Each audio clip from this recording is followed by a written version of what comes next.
Well, folks, spring is near, but have no fear. Country Gardens and Nursery is here for your everyday garden supplies, decor, and more. From our personal gardener to our new bulk yard, where we offer large variety of soil, mulches, and decorative rock. Come see what we have in store. Country Gardens and Nursery, 1401 South, US 189. We'll see you soon and hope to put you in bloom. Are you ready for lunch? The Dairy King, home of the train, is serving the best food with friends and family in the Valley, and they're the winner of Best of State for 18 years. They've recently been officially named Best of Utah for their milkshakes, and you've just got to try their delicious train burger with an Oreo shake. They also have those yummy salads that just hit the spot. They've been proudly serving the Heber Valley for 75 years. That's the Dairy King, home of the train, serving deliciousness daily. So stop in today. I love baseball. Baseball, baseball. 94.5 The Peak presents Wasatch Wasp Baseball on the Mid-Utah Radio Sports Network. This broadcast is powered by Guild Mortgage, Dairy King, Carquest Auto Parts, Physical at the Fit Stop, Wasatch Back Flooring, Napa Wasatch Auto Parts, Heber City Point S, Dorius Dental, and Bank of Utah. Baseball. The guy on first. Who? The first base. Who? The guy playing first. Who is on first? I'm asking you. Now let's go live to the Diamond for play-by-play coverage of Wasatch Wasp Baseball on 94.5 The Peak. Welcome to the Dairy King pregame show. Good morning. Live from Snow Canyon High School. Once again, we've got a day of Wasatch High School baseball. Wasatch takes on Cedar Valley this morning, and then later on they will be taking on Region foe Salem Hills. Wasatch 1-1 in the tournament right now, 3-4 on the year. And Tyler, each time Wasatch has fallen, they've been able to bounce back with a victory. You throw out the Juan Diego game, I think that's an anomaly game with the Lightning, and I actually think if they play 7 innings in that one, they win that one. But every time Wasatch has gotten a loss, they've been able to bounce back. What do they need to do today in order to bounce back against Cedar Valley? It starts on the mound, Tyler. In losses this season, Wasatch has walked nearly 8 batters per game, and that's led directly to runs. And you look at their loss deficits, Tyler, and usually that number of walks matches up very closely to what it would take to get a win in the game if they were to remove the walks. So I think Wasatch, when you get the pitcher on the mound, you need to throw a lot of strikes. They're going back to probably their best strike thrower from week 1 in Blake Sweat. Sweat only threw 3 innings, but he got 8 strikeouts out of the 9 outs in those first 3 innings. So this is a good one to put back on the mound. This is a much better opponent than Sweat faced in the first week as well. So this will be a little more telling of where the sophomore is at. But that's where I'm going to look. Can Blake get on the mound and throw strikes for Wasatch here today and get them stabilized and back on track after a rough game against Snow Canyon yesterday? Those keys to the game brought to you by Point S Tires. Think of Point S Tires as your local tire expert. Each Point S Tires is independently owned and operated by someone who lives where you live, who makes sure you get the right tire at the right price. Wasatch is the visitors today. So, Ty, can you go ahead and take us through the Gordon Law Group batting lineup for the Wasps? Yeah, Ty, it's going to be a little bit of a change in the lineup, and we'll, I guess, introduce some of that right now. Crew Erickson, because of what we'll say is a questionable call from an umpire last night in the Snow Canyon game, he's suspended for this one. He got thrown out after a home run yesterday due to what the umpire called a bat flip towards the opposing dugout. Now, we've put that video on Twitter, and we disagree. It definitely was not a bat flip, but either way, the umpire threw him out, and so he has to serve a suspension in this game. So your leadoff hitter went 4 for 4 yesterday. He's out of the lineup. Also sick is Alex Gutierrez, and Walker, who was in the lineup today, also went out injured before the game got started. So here's what you're looking at. Chett Wilson leading off at shortstop. Tragun Shaw hitting in the 2-hole in center field. Cole Zimmerman playing first base, hitting the 3-hole. Landon Carter DHing, hitting 4. Gage Schiess at third base in the 5-hole. Ashton Gurney playing second base, hitting 6. In the 7th spot, Tad Solser playing right field. 8th spot, Hafen catching. And then number 9, Zach Burdette playing left field today. Gordon Law Group's your full-service local law firm practicing in all areas of the law. They take pride in saying, yeah, we do that. Let's go ahead and get started here in the first inning, brought to you by A Good Spa Day, your favorite hometown place to relax and unwind, offering massage, skin care, nail care, and unique relaxing spa packages. Chett Wilson will lead it off. He's going to drive one to left field. Left fielder going back to the line, makes the nice grab. 1 pitch, 1 away here in the top of the first. Chett had a great day yesterday, Tyler. Multiple hits in both of the games. His bat's really good right now for Wasatch. In fact, he's leading the team in batting average, Tyler, at .520 going into that at bat. come down a little after getting out on that one, but still over 500 on the season. Leads the team with 8 RBIs as well. Number 2 on the team in RBIs is Tragun Shaw. He's hitting .333, 7 RBIs, 4 extra base hits, 2 doubles and 2 triples. On the mound today for the Cedar Valley Aviators is Brandon Lowe. He's thrown 7 innings on the year and has given up a run in each of those 7 innings, a 7 ERA. Tragun Shaw is going to swing at the second pitch of the at-bat, and that's going to be a single up the middle. Wasatch with their first base runner and hit of the ball game. One of the reasons Wasatch is so successful coming off of losses, Tyler, is because they are so top-heavy with senior talent on this team, seniors that have a lot of game experience and that just don't get rattled easily. You're seeing 2 right there, Chett Wilson and then Tragun Shaw. Early 9 o'clock game. You just got beat down by Snow Canyon right before last night, and they're ready to roll. Cole Zimmerman's going to swing at the first pitch. That'll be a single through the 3-4 hole. Tragun's going to go from first to third. And Wasatch with 2 base runners on the corners with 1 away for the cleanup hitter today, which will be sophomore Landon Carter. And Ty, these guys are so good, I can't even finish my thought before they're already on the barrel next. But you're seeing it. Chett Wilson, Tragun Shaw, Cole Zimmerman, all seniors and all locked in, ready to go on an early morning game right after you played a night game against Snow Canyon and got beat badly and had some discouragement at the end of that one with Crew being thrown out, who was your leader in that game, going 4 for 4. It just doesn't matter. These guys don't get rattled. They are always going to be ready to go no matter the situation. Landon Carter comes out to the plate, 312 on the year, 4 RBIs, 3 doubles. Comes up with a runner on first and a runner on third. First pitch of the at-bat's an off-speed one that he'll swing and miss. 1 strike on the at-bat. It's nice to start off a game, Tyler, if you're Wasatch, with 3 guys that are playing at the next level. Wilson going to go to Salt Lake Community College to play. Tragun Shaw, Utah State Eastern, and Cole Zimmerman all going to Lane Community College. So 3 straight batters, 3 straight college level, not D1 for all of them, but 3 straight college level players. That's a tough lineup for a pitcher to face. Pickoff move not in time. Lowe will come back set. Delivers another off-speed pitch. Carter's going to turn on this one. It's going to go deep to left field. Left fielder's going to go back, make the catch. Should be in time, or should be deep enough for Tragun to score, and Tragun will score. So the sac fly RBI for the sophomore gives Wasatch the early 1-0 lead. Good at bat from Landon Carter. Knew what he needed to do situationally, and he took a shot at it to put a big fly out there to left field. Didn't quite have enough to get it over the left fielder's head, but definitely enough to get the run in. And that's what you teach your hitters with less than 2 outs and a runner on third. You need to get something elevated into the outfield, and that'll get that run in. It's going to bring up Gage Schiess, who's having himself a nice tournament as well. A couple of extra base hits yesterday on the year, hitting .333 with 3 extra base hits and an RBI. He'll take ball 1 for the first pitch. Gage will be playing third base today for the Wasps. Cole Zimmerman still on first.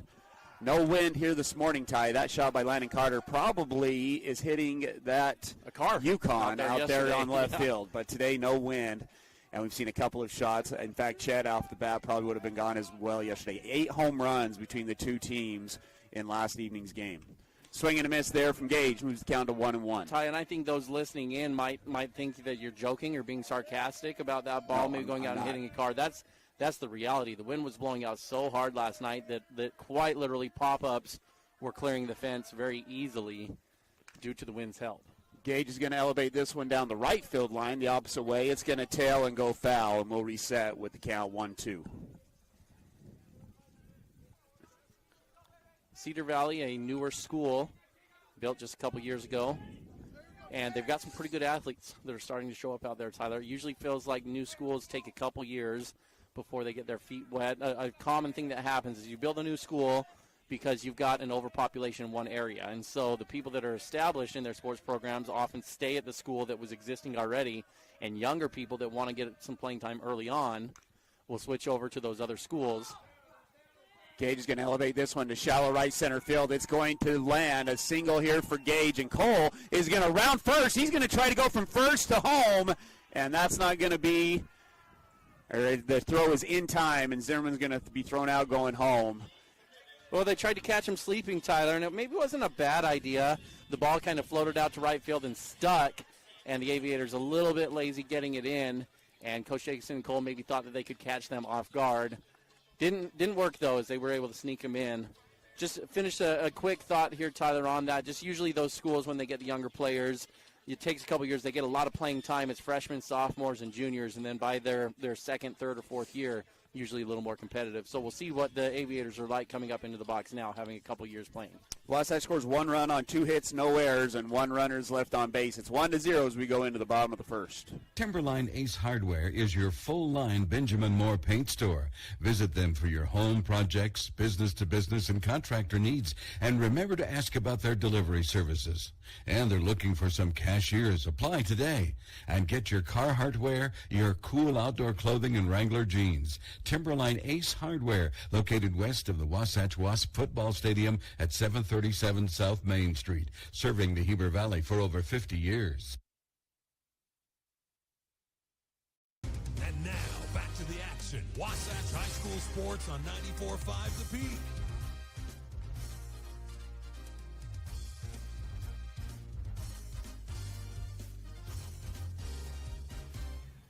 Second inning bottom of the first, brought to you by Wasatch Physical Therapy and Sports Medicine, your rehabilitation specialist dedicated to your total recovery from all injuries. Let Dan Ivey and his team get you back to 100%. Wasatch in the field for the first time today. A couple of defensive changes. Ty, take us around the diamond. Well, Ty, starting for the Wasps on the mound will be sophomore Blake Switt, throwing to another sophomore in Hafen. It's a little sophomore batter here for Wasatch. At third base will be Gage Schiess. Chett Wilson has moved over to shortstop today. At second base will be Ashton Gurney. First base will be Kolden Zimmerman. In left field, Tad Sulzer. Center field, Tragun Shaw. Left field is Zach Burdette. Tad Sulzer's in right field, and then Tragun Shaw in center field. And those are your 9 for Wasatch defensively today. On the year, Cedar Valley lost to Granger in their first game, but got back-to-back wins against West and Skyview, but are 0-2 currently in the tournament down here. Lost to Woods Cross 11-7, and then lost to Salem Hills yesterday 14-2. Shout out to listener Brad Foster listening in here, Tyler, this morning, keeping us up to date on all the things that are happening back there at Wasatch High School. Brandon Lowe will be the leadoff batter. Some big announcements this week that we'll get into a little later. Yeah. Some new coaches hired. Called strike 1, and then well behind that fastball on strike 2. 0-2 the count to the leadoff man. Lowe on the mound again today on the year. Coming into the tournament was hitting 200, has a couple of RBIs on the year. 0-2 count. Blake back in with the windup, delivers, and barely gets a piece of that one. That one way up in the zone. But Lowe does get a piece, and we'll reset at 0-2. Good weather here so far today, Ty. A little bit of a cloud cover, but it's freezing. It's no wind. It's going to be a great day, but it is cold still this morning down in St. George. Another fastball is going to go back to the backstop, move the count to 1-2. Blake on the year. Sorry to finish my thought there, Blake. 3 innings pitched in his first time out. No hits, 8 Ks, and a 0 ERA. Yeah, I was going to say, Ty, it was an interesting day yesterday because it was pretty cold as well, between 45 and 50 degrees. But that sun was shining, and it felt like it was 80 degrees. And even with the sun bearing down, actually overheated some of the equipment on the broadcast and made it so it was ineffective. So it's been interesting weather down here in St. George. 2-2 the count after another pitch. It's up in the zone. Blake goes back into the windup, delivers the 2-2, gets a ground ball at the middle. Chett Wilson will field it clean, throws it across the diamond. One away here in the bottom of the first. Nice job from Chett, Tyler. He played shortstop growing up as a youth baseball player. When he hit high school, he got moved over to third base, where he's been great. Wasatch has needed for a long time up to that point someone who could play third base consistently, and Chett really filled that hole nicely. But you're seeing some natural ability over there at shortstop as well from his younger days. It's going to bring up Broyden Mortensen, a junior, has 1 extra base hit and 3 RBIs on the year. He'll take ball 1, playing shortstop today for the Aviators.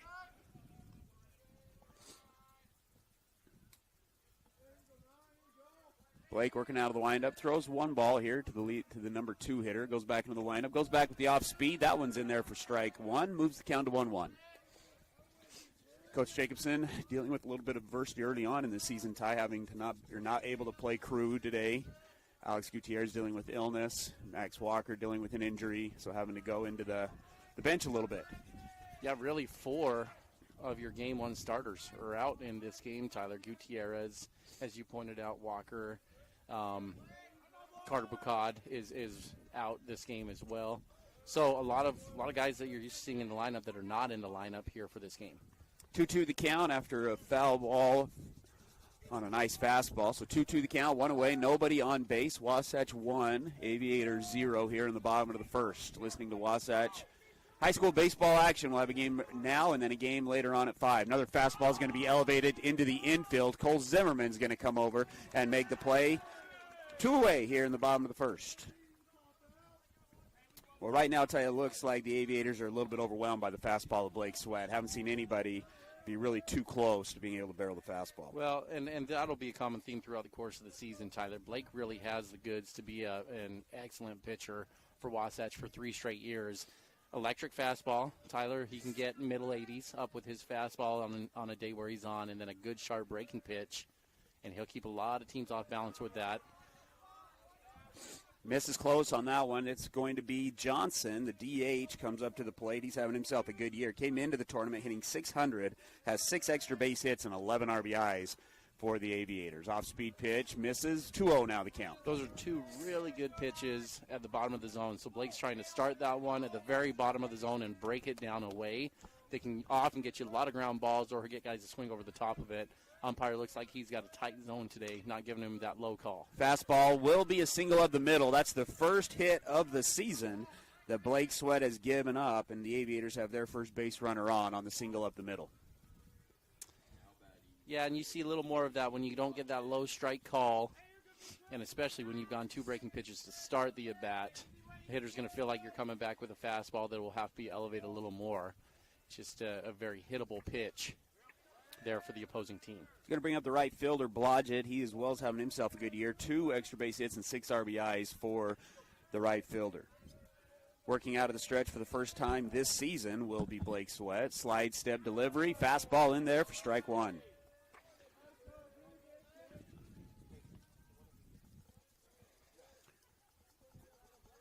Sweat back into the stretch. Johnson takes lead over at first base. Blake takes a long look at Johnson. Looks back at the catcher. Another look. Now delivers. Goes back with the off speed. Fools the runner, but it's going to get away from Hafen, and the runner will advance to second base. 0-2 now the count. Well, there's no question in my mind I would be back to that pitch, the breaking ball, pretty much every time I throw to this kid for the rest of the way, Tyler. Either he was swinging no matter what, or he did not recognize that curveball even a little bit. Swung over that by about 2 feet. 0-2 the count. Blake delivers. Goes back to the fastball. Swing and a miss. The first Wasatch physical therapy strikeout of the game. And the Aviators are retired. No runs on 1 hit, no errors, and 1 runner is left on base. It's 1-0 Wasps as we go into the second. The 50s produced some great sound. That early rock and roll triggered so much emotion for so many. Here's another sound from that era. The dental grill triggers a whole different set of emotions. The sounds, the smells, feeling out of control, whatever keeps you from the dentist at Dorius Dental, we get it. We focus on the little things. Distract yourself with your favorite episode of The Office, or crank up the 80s or 90s and let it take you back to another time. At Dorius Dental, we are sensitive to your needs. We are taking care of the little things so you can move on to more enjoyable things. Located in Gateway Plaza, Heber City. Gucci Goo Barbecue in Heber Valley is a premier barbecue restaurant.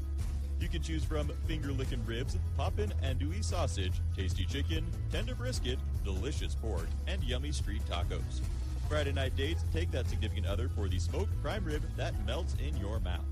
Family-friendly atmosphere where everyone is welcome, quick service for dine-in or takeout, great quality food, and great value for your money. That's Gucci Goo in Midway on Main Street. And now, back to the action. Wasatch High School Sports on 94.5 The Peak.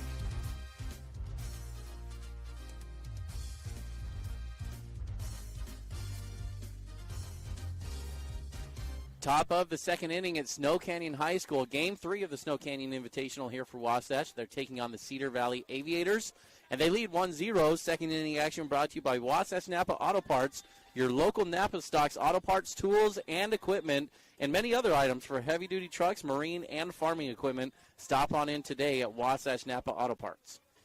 Ty, you mentioned a couple of hirings at Wasatch High School this week on the sports side of things. Coach Cam Day is the new Wasatch wrestling coach, And then Dan McClure was recently announced as the new basketball coach. And Cam Day's a familiar name. Ty's been in the program for the last couple of years. Dan McClure has been a head coach for 17 years, including Altamont, Roy, and Green Canyon most recently. Was the coach at Green Canyon High School, applied for the job. Talking to Coach Bishop, we're going to try to get him on the air next week in one of our broadcasts, but very excited about Dan. Here's a swing on the first pitch from Ashton Gurney. That ball smoked through the 5-6 hole. A single for Gurney. He's going to try to leg this one out. I spoke too soon, Ty. A double for Ashton Gurney to get things going here in the top half of the second. Ty, that's awesome from Ashton, coming out of the box incredibly hard and stretching what might have been an easy ground ball for the shortstop to get, but it was just such a good barrel that he couldn't get over to the backhand side, and he takes what could have been an out and turns it into a double because he's coming out of the box hard. Really good hustle there from Ashton to get Wasatch going here in the top of the second inning. Extra base hit brought to you by Wasatch Physical Therapy. Let Dan Ivey and his team get you back to 100%. Burdette's going to square to bunt. Looked a little bit low, but the umpire's going to go ahead and call it a strike. 0-1 the count. Sulzer here on that one, Ty. Oh, excuse me, Sulzer up to bat. Sulzer on the year 0 for 4, but he's had good quality at bats in each of his appearances, including 4 walks. Low comes set in the stretch, gives 2 looks. Sulzer's going to go ahead and swing now. It's going to be elevated. This one's going to be coming near us, Ty, and it's going to come off the building, and we now have 0-2. I was ready for you to make a play on that one, Ty. I'm too cold. Jump out of that chair and get yourself moving. There's no jumping or movement right now for me. I was joking with Tyler at the break that probably last inning all you guys could hear was him rubbing his hands together near his microphone because he's cold over here. It's not as bad as he makes it sound over here. Definitely not snowing. I am a fair weather fan. Yeah, better than last week. 0-2 the count. Gurney takes a good lead over second base. Good hop. 0-2 upstairs. Ball 1. Ty, looking forward to getting to know the new basketball coach. That's a storied program there. Wasatch High School basketball, a lot of state championships over the last couple decades. And I will say this too: we'll miss Coach Ballstead. He was great for us to work with, and thought he did a great job with the young men that were in his program. And turning a new page for Wasatch basketball, and we look forward to getting to know the new head man there. The 1-2 is going to be swung on and elevated to the first baseman. Clough's going to come up and make the grab. 1 away here in the top of the second.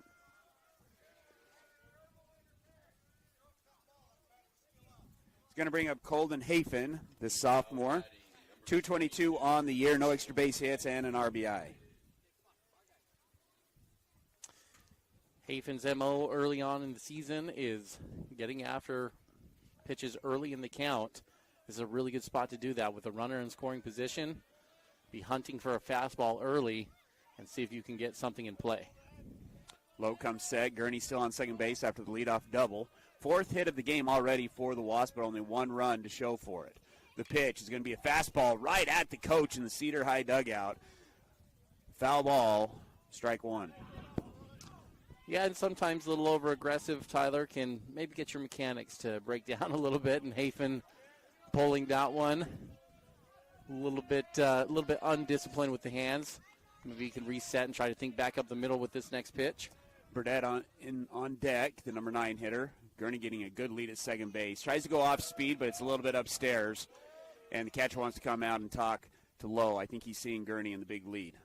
This pause in the action brought to you by Mirror Lake Station, best donuts in Utah. Mirror Lake Station is your stop for gas, groceries, and goodies. Stop in and say hello this season at Mirror Lake Station. 1-1 the count, 1 away. 1 runner on the pond there at second base is Ashton Gurney. Hafen catching his second game of the tournament. Caught game 1 in that Woods Cross game that Wasatch got the win on. Back pick, no throw. Gurney will scamper back to the bag, and we'll reset at 1-1.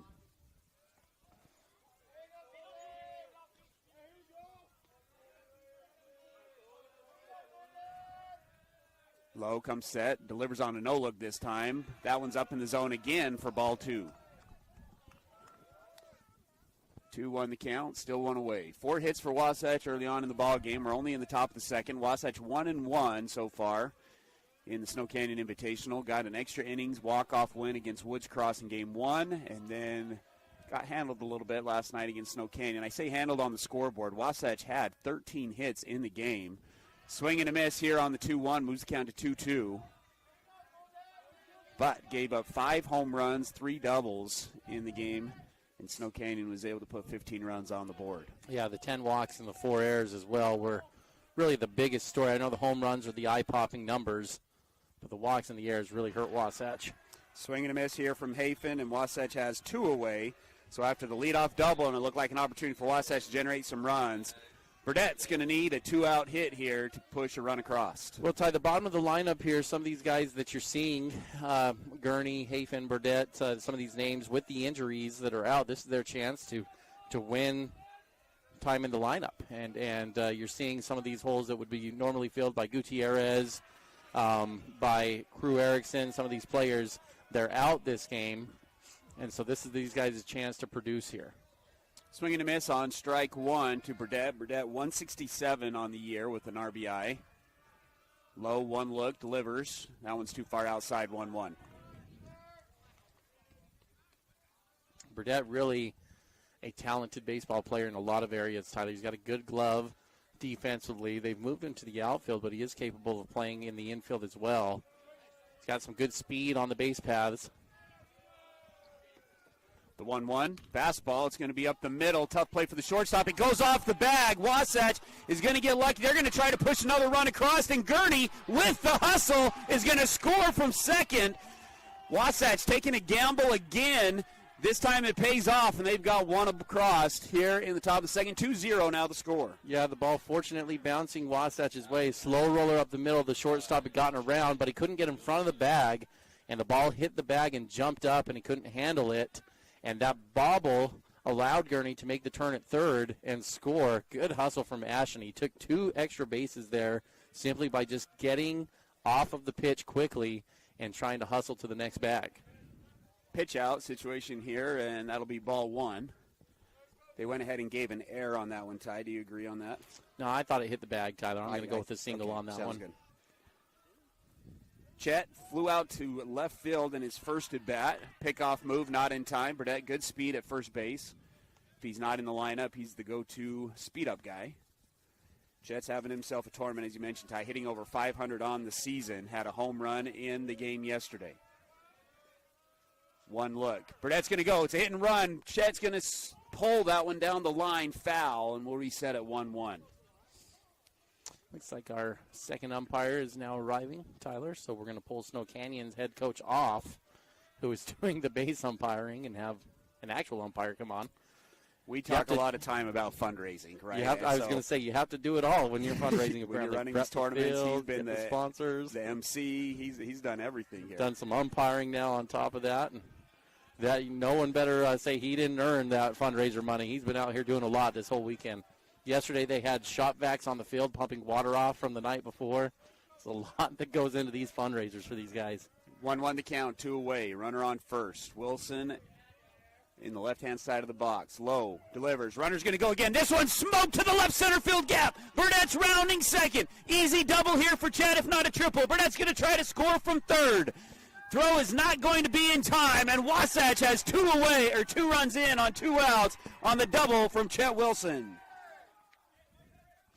You're going to get so annoyed at me saying this, but Chett Wilson is just absolutely, no questions asked, one of the best hitters in the state of Utah this year. It is just so much fun watching him come up. He's must watch, Tyler. You stop what you're doing because you want to see what Chett does when he steps into the box.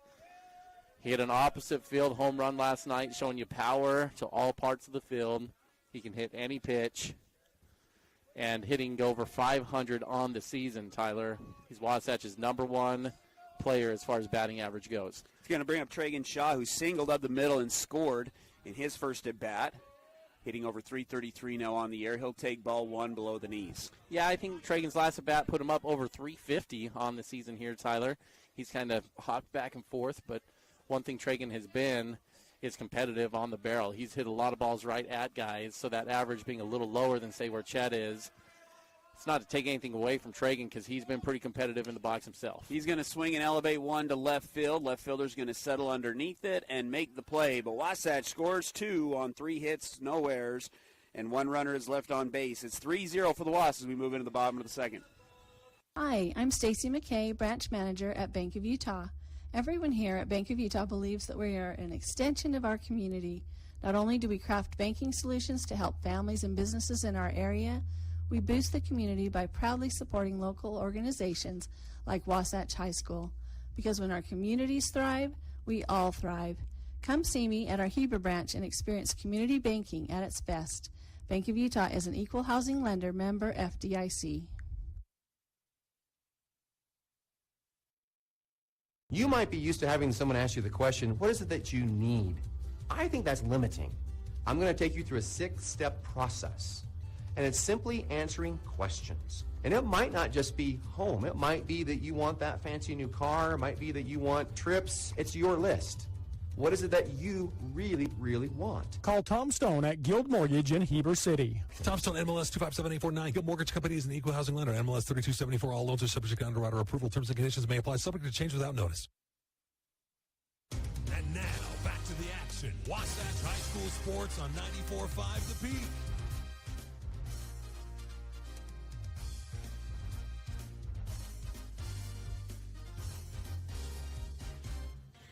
5 into the second, brought to you by Physical at the Fit Stop, your locally owned and physical therapy clinic, serving you from head to toe, including vertigo to sports injury, serving the Heber Valley for over 40 years. Wasatch leads 3-0 after scoring 1 in the first and 2 in the second.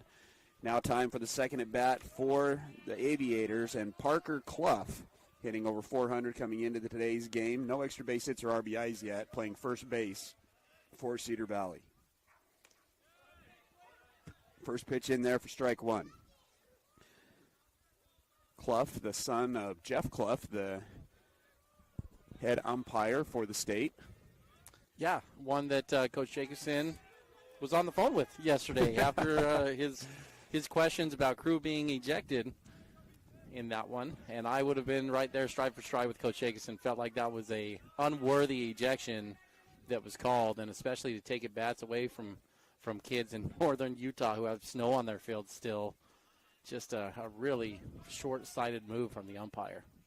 1-2 the count as Blake misses high. He goes back to the fastball. This one's too far outside. Moves the count to 2-2. Blake throwing with good velocity this morning. Ty's gone 4 innings now this season without giving up a run. Gave up his first hit of the year in the last inning. Tries to go off speed. That one's not landing right now, and that's going to fill up the count at full.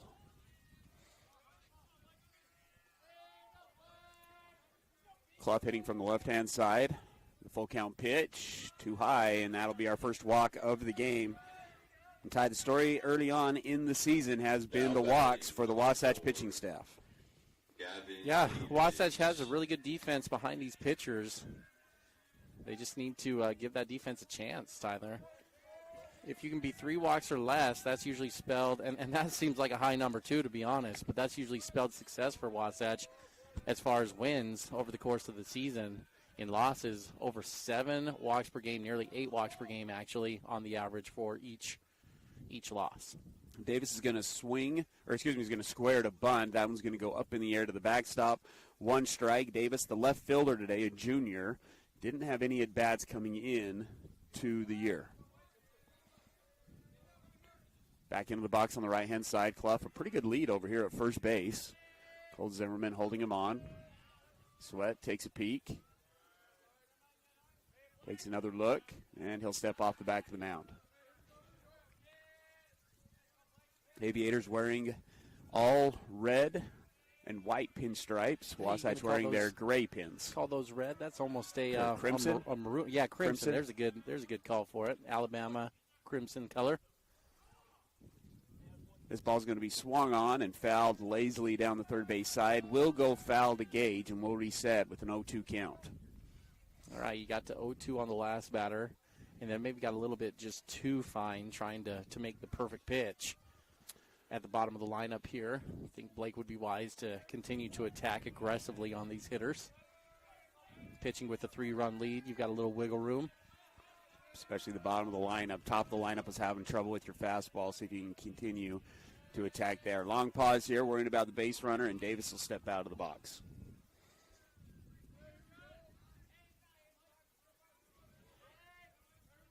Leadoff guy on here for the Aviators in the bottom of the second inning on a walk. Second base runner of the game for Cedar Valley. Sweat comes set, wearing number 9. Couple of looks. High leg kick, delivers, gets him to swing. Clough gets caught in between the base pass. Hafen stood up to tag the batter. Didn't need to do that because the base was occupied, and with that, Clough's able to advance to second base. That's inexperience from the catching position, Tyler. He didn't have to make that tag, and if you don't make the tag and you just come up and fire to second, you've got to strike him out, throw him out. Of course, the rule, if the base is occupied on the third strike with less than 2 outs, then the catcher doesn't need to tag them or make a throw down to first base, and that was your situation there. But it looked like it got Hafen confused for just a moment, came up to make the tag, and that extra split second allowed the runner to take second base. So duck on the pond here for Cedar Valley with one away. Landon Johnson comes up to the plate for Cedar Valley, playing third base today. A couple of RBIs on the year for Johnson. Blake, one look, now two. Delivers, and that one's fouled straight back. 1-1 the count.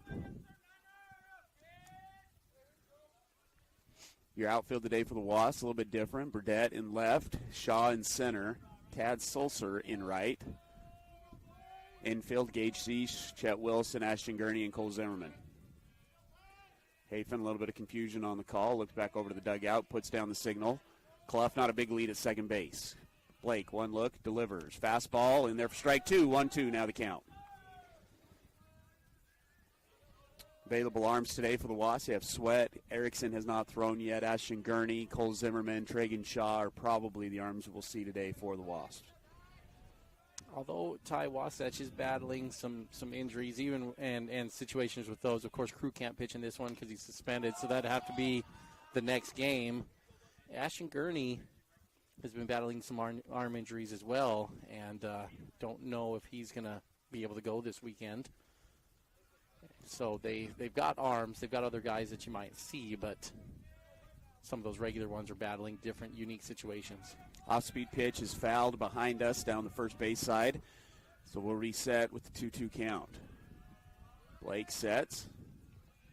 Delivers. This one's going to bounce. Hafen tries to keep it in front of him, but it's going to scoot towards the Cedar Valley dugout, and Clough will advance to third base on the ball in the dirt. So another 2-2 story count. here. Sorry, I had that wrong. That was a 1-2 pitch. Now we're back to 2-2. Another story of freebies here, Tyler, right? That was a 0-2 count on the runner that's on third base, and then 4 straight balls walked him, and now a pass ball stole second, a pass ball stole third, and you're threatening to get your first run on 3 freebies. Full count pitch is that one. Sails high. So another full count batter here. Goes with the fastball. It's going to be elevated, foul, back towards the softball field behind us, and we'll reset. Good job here on the bottom half of the lineup so far of just getting the pitch count up, Ty. Leadoff guy, full count, and now another full count. This is the 7th pitch of the at-bat here to Johnson. Blake working back out of the windup with the runner on third base. The pitch tries to go off speed, does go off speed, and it is going to be fouled off again. Good at-bat here from the third baseman. You're right on the pitch count, Tyler. Even though Blake is humming and pitching very well in this game so far, that does put him up to 34 pitches, only 1.2 innings into this ball game. That's a little bit high on that number. Fastball is going to be a single up the middle. Good at bat from Johnson, results in an RBI single, and the Aviators have their first run on the board on the leadoff walk, and then the single there from Johnson. Yeah, and I said 1.2. I'm sorry, 1.1 innings, as we've only got 1 out on the inning. He's going to bring up the center fielder, Perkins. Came into the tournament hitting .250, has 1 RBI on the year. He'll step into the box on the left-hand side. Blake back working out of the stretch. Johnson takes his lead over at first base.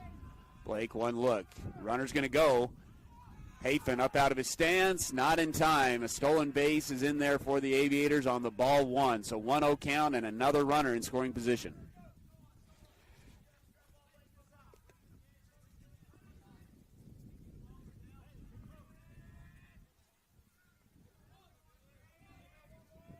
Big lead for Johnson at second base. That pitch is going to be in the dirt, ball 2. 2-0 now the count.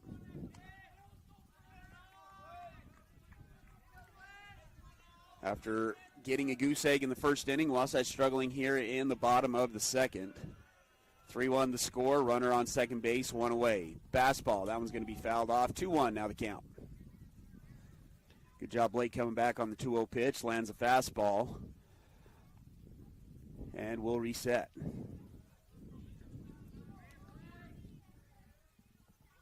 Shaw playing straight away there in center field. Not a deep field here at Snow Canyon High School. A lot of home runs come out of this field, especially on the Snow Canyon team that's the host school.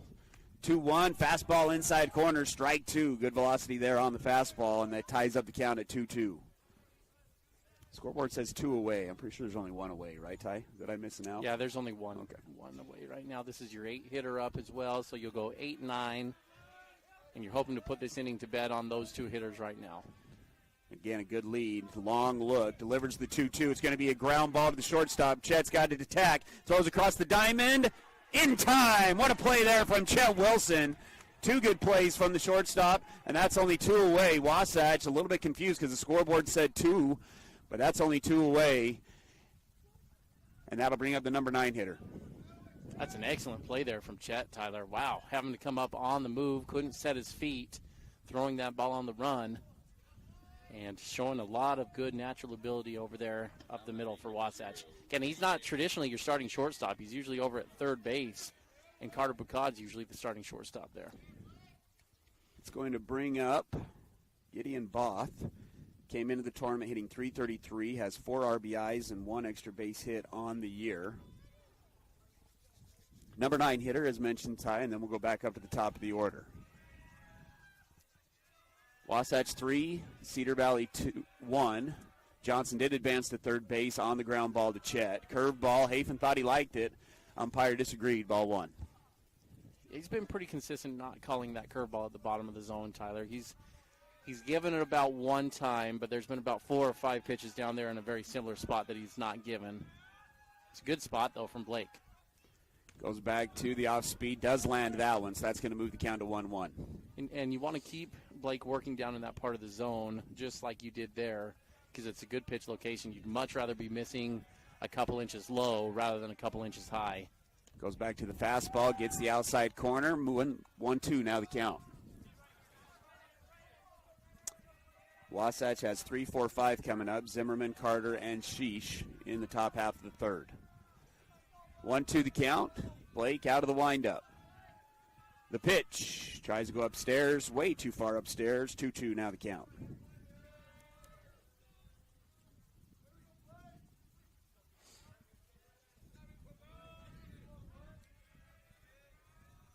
Wasatch shaded to the opposite field side here on the number 9 hitter. Blake into the windup, delivers. Fastball right between the 5-6 hole. The number 9 hitter comes through with the RBI single with 2 outs. And we've got ourselves a 3-2 ball game. Ty, you've usually got a couple different types of hitters at the bottom of the lineup. You've got young hitters that are inexperienced, and therefore they struggle with good varsity level breaking pitches. Or you've got hitters that are inconsistent because they're a little bit slower mechanically and can't catch up to the fastball. And sometimes early on in the game you're filling out what kind of hitters they are. Watching that 9 hitter there, looks like he's ready to jump on a fastball, and maybe better served if you're Wasatch to try to keep him off balance with a breaking pitch the next time up. Takes lead over at first base. Leadoff hitter up is the pitcher. Low, he grounded out to Chett at shortstop in his first at bat. He'll take strike 1 on the inside part of the plate. Cedar Valley's been aggressive on the base pass. A couple of stolen bases in the inning for the Aviators. Zimmerman holding him on at first. Blake comes set. Delivers the 0-1. Another fastball. Too far outside. Moves the count to 1-1. Hafen liked that one again. Hafen does a good job behind the dish, Tyler, receiving baseballs. He's making a lot of these pitches look pretty good for his pitcher, Blake Sweat. And these guys, of course, have a history being sophomores together. Caught a lot here for Blake, I'm sure, on the way up. Runner's going to go, and it's a good one to run on. It's a curveball in the dirt, and the third stolen base of the inning puts yet another Aviator in scoring position with a 2-1 count. It's game 8 on the season, believe it or not, about a quarter of the way through the year already here for Wasatch baseball, Ty. 3-4 on the year are the Wasps, trying to get back to 500 on this one. begin region play next week. Another curveball in the dirt. Hafen does a good job of smothering it. Both will have to advance back to the bag. He was about halfway to third already. Does decide to go back to second. Yeah, 3-1 count. Start with Provo in region play, and that'll be a little bit of an unusual sequence. It's a Thursday, Friday, Monday series there with spring break and a lot of those Region 9 schools going on. Yeah, getting Thursday and Monday are supposed to be the first home game for Wasatch. Not sure what they're going to do with that. We'll see what they decide. Might see Wasatch playing just a lot of away games this year. Full count pitch as the fastball is in there. 4-2. Full count, 2 away. Runner on second. Blake, 2 looks. Delivers the 3-2. Swung on and fouled off behind us on the first base side. Yeah, it's always nice to play at home, Ty, but you may have to switch down and play 3 at Provo, and that's not the worst thing. That's a good field down there at Provo, and nice place to play. But you'd always rather be home, wouldn't you, rather than going on the road if you're Wasatch? I would. Wasatch has a booth that we can call the games in. I can stay warmer. Well, I like that nice turf infield that they've got over there, too. Full count pitch is second full count pitch is a curveball that's fouled off to the backstop, and we'll reset once again. It's been a big inning here for the Aviators, Tyler, not just because they've got 2 runs, but Sweat's pitch count is up to 52 pitches already at this point. And if you're Wasatch, you really need at least 5 good innings here from Blake, as you're going to start running a little bit thin on pitchers. Runner's going to go on full count, and it's up in the zone anyway, and the runner will steal third base. So runners on the corners on the second walk. 4 stolen bases in the inning for Cedar Valley. And again, just some youth here, Tyler. I think Hafen was trying to stick that one and get the strike call, but it gave up the runner uncontested to third base. And you probably want to be popping up and making that throw if that is a ball, to make sure you've got a chance to maybe steal an out down there at third base. It's going to bring Coach DW out to the mound. Pausing the action once again, brought to you by Mirror Lake Station. Best donuts in Utah. Wasatch does still have the lead, 3-2. They scored 1 in the first, 2 in the second, but have given up 2 here in the bottom of the second, and the Aviators still are threatening for runners on first and third, 2 outs for the shortstop, Mortensen, who did pop out to the first baseman in his first at-bat. Well, the number to keep your eye on, Ty, we talked about for our keys to the game is walks for Wasatch. 2 walks right now on the game and 2 runs on the board. And it sounds silly, Ty, but it's really eerie how often you can combine walks and errors, and the runs the other team puts up is usually right there within a run or 2 of that number. So say you walk 5 guys, it's not uncommon to see 5 runs on the board for the other team. Or you walk 10 guys, there's 10 runs on the board or whatever it might be. Right now, that sequence matching right now, 2 walks for Wasatch, 2 runs on the board. It's a big moment here for Blake to try to get out of this inning. 2, 3, 4 coming up for the Aviators with runners on first and third. 2 outs in the bottom of the second inning.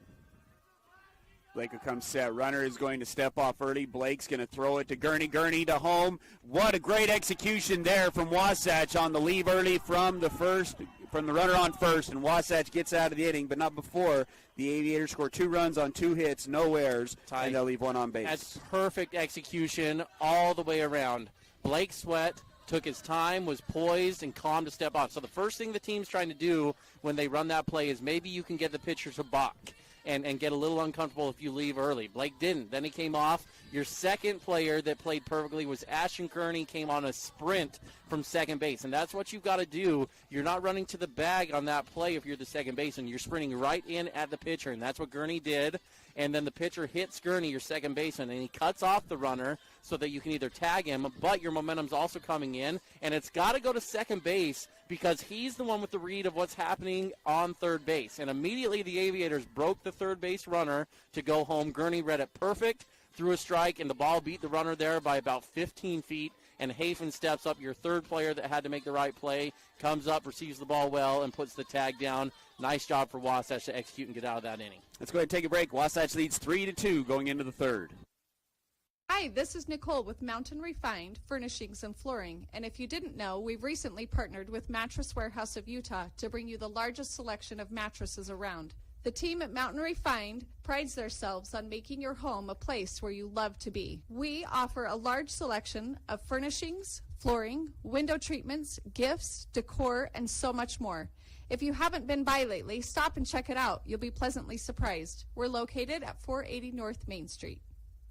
5, 4, 3, 2. KTMP Heber City and live sports coverage with Ty and Ty. Third inning action brought to you by Wasatch Behavioral Health, founded in 1967 to provide quality mental health care for all individuals between Utah and Wasatch counties. Wasatch Behavioral Health is a comprehensive community behavioral health center offering any array of programs and services for children, teens, and adults. Cole Zimmerman comes up to the plate, singled in his first at bat. He's going to go to the left center field gap. This could be extra bases for Zimmerman again. He's going to round first, and we'll be in for a double, a leadoff double for Wasatch for the second inning in a row. Yeah, I think Cole's going to be close on that double if the ball's not bobbled by the left fielder. Just for a moment, he couldn't get the ball secured, and that was able to have Cole wheel into second base nice and casual. It's going to bring Bradshaw in to pinch run. I think they're going to go get Cole loose in the bullpen a little bit. Bradshaw running at second base, a junior for Wasatch. And Landon Carter is at the plate. Landon Carter with an RBI sacrifice fly in his first at bat. 5th RBI on the year for Carter, who's DHing today for Blake Sweat. Carter's had a lot of pop this season, Tyler. In fact, if you go up and down the lineup, there's been some hitters that I would say have been unlucky, that they've hit the ball really well, and their average just doesn't seem to reflect that. Landon Carter's one of those guys. He's had 3 or 4 balls this season that he's just tattooed that have gone right at guys. Had another one last night in that Snow Canyon game. Swung on and missed on the off-speed pitch. 0-1 the count. Wasatch now on the game with 6 hits through just 3 innings. Been able to produce 3 runs on those 6 hits. No walks so far from Lowe of Cedar Valley. Another off-speed pitch swung on and missed. 0-2 the count.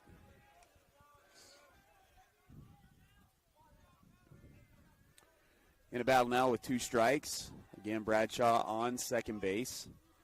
Good speed, but he's been picked off twice so far this year in this role. 2 looks, delivers. Another off-speed, this one in the dirt. Carter's going to swing at it, and that's strike 3. Second strikeout of the game for the Wasps.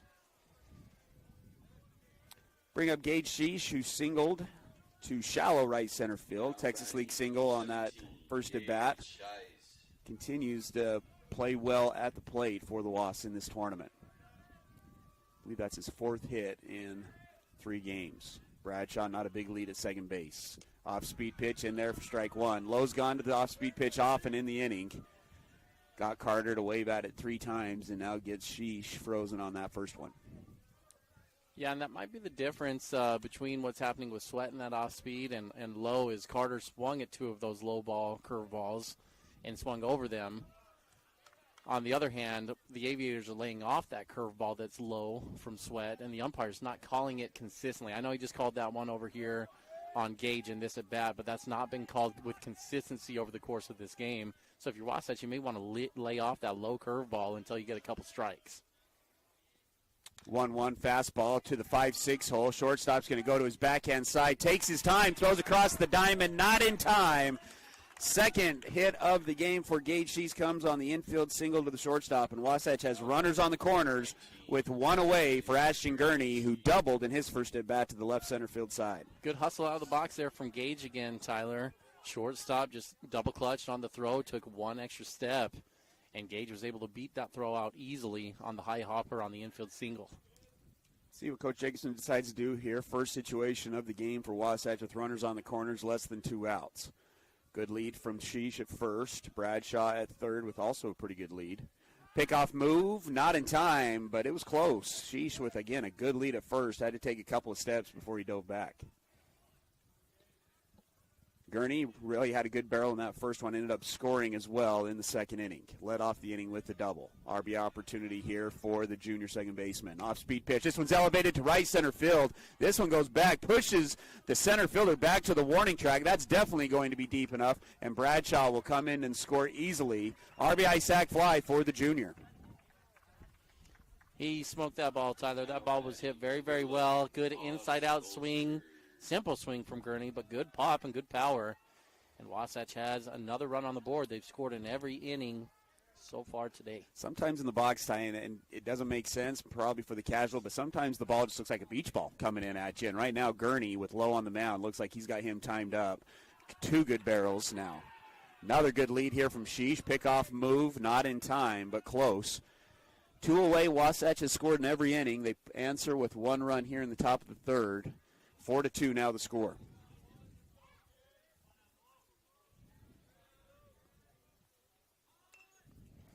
Drag bunt here from Sulcer is going to go foul. Yeah, tried to catch him off guard. Tyler, third base, was playing back a little bit. Tad saying if he can catch him sleeping. Not a bad idea with 2 outs sometimes. You can sneak a hit on the opposing team. A lot of teams don't expect a 2-out bunt. Lead the count 0-1, 2 outs. Schiess, again, a good lead over at first. Pickoff move. Gets back easily that time, and we'll stay at 0-1. Sulcer still looking for his first hit this year, Ty. 0 for 5. Popped out to the first baseman in his first at-bat today. Playing right field for the Wasps. Fastballs elevated, foul to the batting cages here to the right of us. 0-2 now the count. A little behind on that fastball, Ty. A little behind. Needs to get that foot down a little earlier and start that motion just a split second sooner if he wants to catch up to that. We'll widen the stance a little bit here with 2 strikes, 2 outs, and a runner on first. See if Gage is in motion here with 0-2. Does not go. Runner, ball is in the dirt. Schiess thinks about going to second. He's going to have to scamper back to first. The throw from the catcher not in time. And we'll reset with 1-2.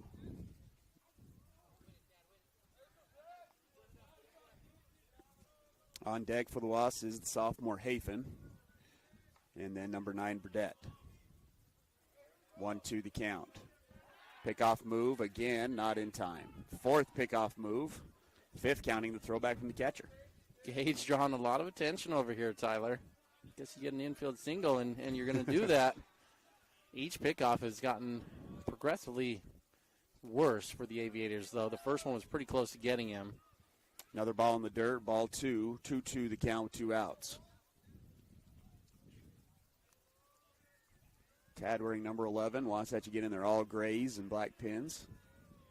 The 2-2. That one just below the knees. Umpire doesn't like it, and we got a full count. Gage will get a head start here with 2 outs. Tad back into the box. 3-2 count. Gage will make sure the pitcher goes. There he goes. The pitch. Low and outside, and Tad draws, I believe, his 5th walk of the season. Hasn't found a hit yet, but he has found himself on base. Wasatch has a duck on the pond with 2 outs. That's a great at-bat there from Tad, Tyler, to work the count deeper. We talked about the pitch count for Blake Sweat getting up in that last inning. Well, it was 7, 8, 9 that really gave him fits. See if Wasatch can return the favor here a little bit. Tad in the 7-hole, a good quality at-bat there to draw a walk. Now it's Hafen's turn to step in as the number 8 hitter. Runners on first and second, 2 outs. Wasatch with runner across. Cole Zimmerman doubled to lead off the inning, and then a single from Schiess, and then an RBI sac fly by Ashton Gurney. Wasatch has a 2-run lead. Good leads from both Schiess and Sulcer. Lowe's going to come set. Hafen struck out in his first at-bat today. Goes with an off-speed pitch again, and it lands for the strike. Hafen now hitting around 200 on the year. Does have 1 RBI. Sophomore getting his 3rd start of the year. Gage, couple of steps back, creeping back and forth. Now gets a good secondary lead. That ball's in the dirt. Both Schiess and Sulcer will stay. 1-1 the count with 2 outs. On deck is Burdette playing left field today. Numerous underclassmen in the lineup for the Wasps. Sophomore looking for a 2-out RBI hit. Low, long look, delivers. Swung on, elevated to right field. It's going to be foul unless it's caught, but it is going to go out. And we now have 2 strikes here to Hafen.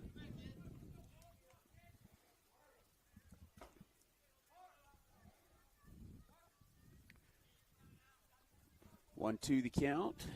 A little pause in the action as the throw into the catcher. Missed. Just a bit outside. That ball missed by a little ways going in for the catcher there. Hafen's going to have to battle here with 1-2 count. Gage with a good lead at second. Any ball through the infield should be easy for Gage to score on. 2 looks, make it 3. Low, elevates, pitches, off speed, low and away, ball 2. If you're just joining us, third game of the series here for Wasatch in the Snow Canyon tournament. 1-1 on the tournament. They're leading in the bottom of the third, 4-2. Top of the third, 4-2 over the Aviators of Cedar Valley. Low. Delivers, swung on. It's going to be to the 3-4 hole. Second baseman bobbles, regathers it, throws it to first in time. And Wasatch is retired. 1 run on 2 hits, no errors, and 2 runners are left on base. It's 4-2 as we go into the bottom of the third. Heber City Point S is locally owned and operated by Larry Rhodes and Brad Hyatt. They offer the best brand tires at low prices with extensive knowledge and experience of repair and services with no-pressure sales. Only what you need. They've been taking care of cars, trucks, and trailers for over 20 years. No appointment needed, conveniently located, free shuttle service, and free Wi-Fi. Take $5 off your next visit when you tell them 94.5 The Peak sent you over. That's Heber City Point S. A UCCU home equity line of credit puts your home's equity to work for you. Finish your basement or yard and raise your home's value. Pay off higher interest, help with college or weddings. It's peace of mind knowing that you have a low-rate line of credit ready for whatever, whenever. UCCU will also provide you with a home equity Visa card, giving you instant access to your equity. Learn more or start your application today at uccu.com or stop by any branch. UCCU. Love where you bank. 5, 4, 3, 2, 1. KTMP, Heber City, and live sports coverage with Ty and Ty. Bottom of the third inning brought to you by Mirror Lake Station, voted best donuts in Utah. Mirror Lake Station is your stop for gas, groceries, goodies, and, of course, their award-winning best donuts in Utah. Stop on by at Mirror Lake Station today, located in Camas. If you haven't tried them, it's worth a drive here Saturday morning. Go out and stop in. Get you some Mirror Lake Station donuts.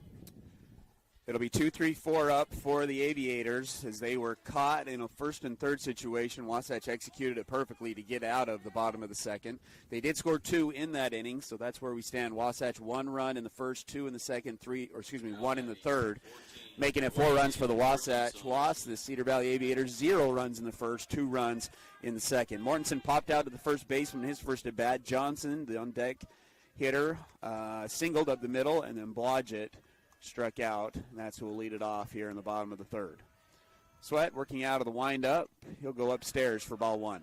It really was a curious decision to send that runner on first base last inning, Tyler. Sweat was laboring. His pitch count was getting up. You've got runners on third and first, and your 2-3-4 hitters coming up.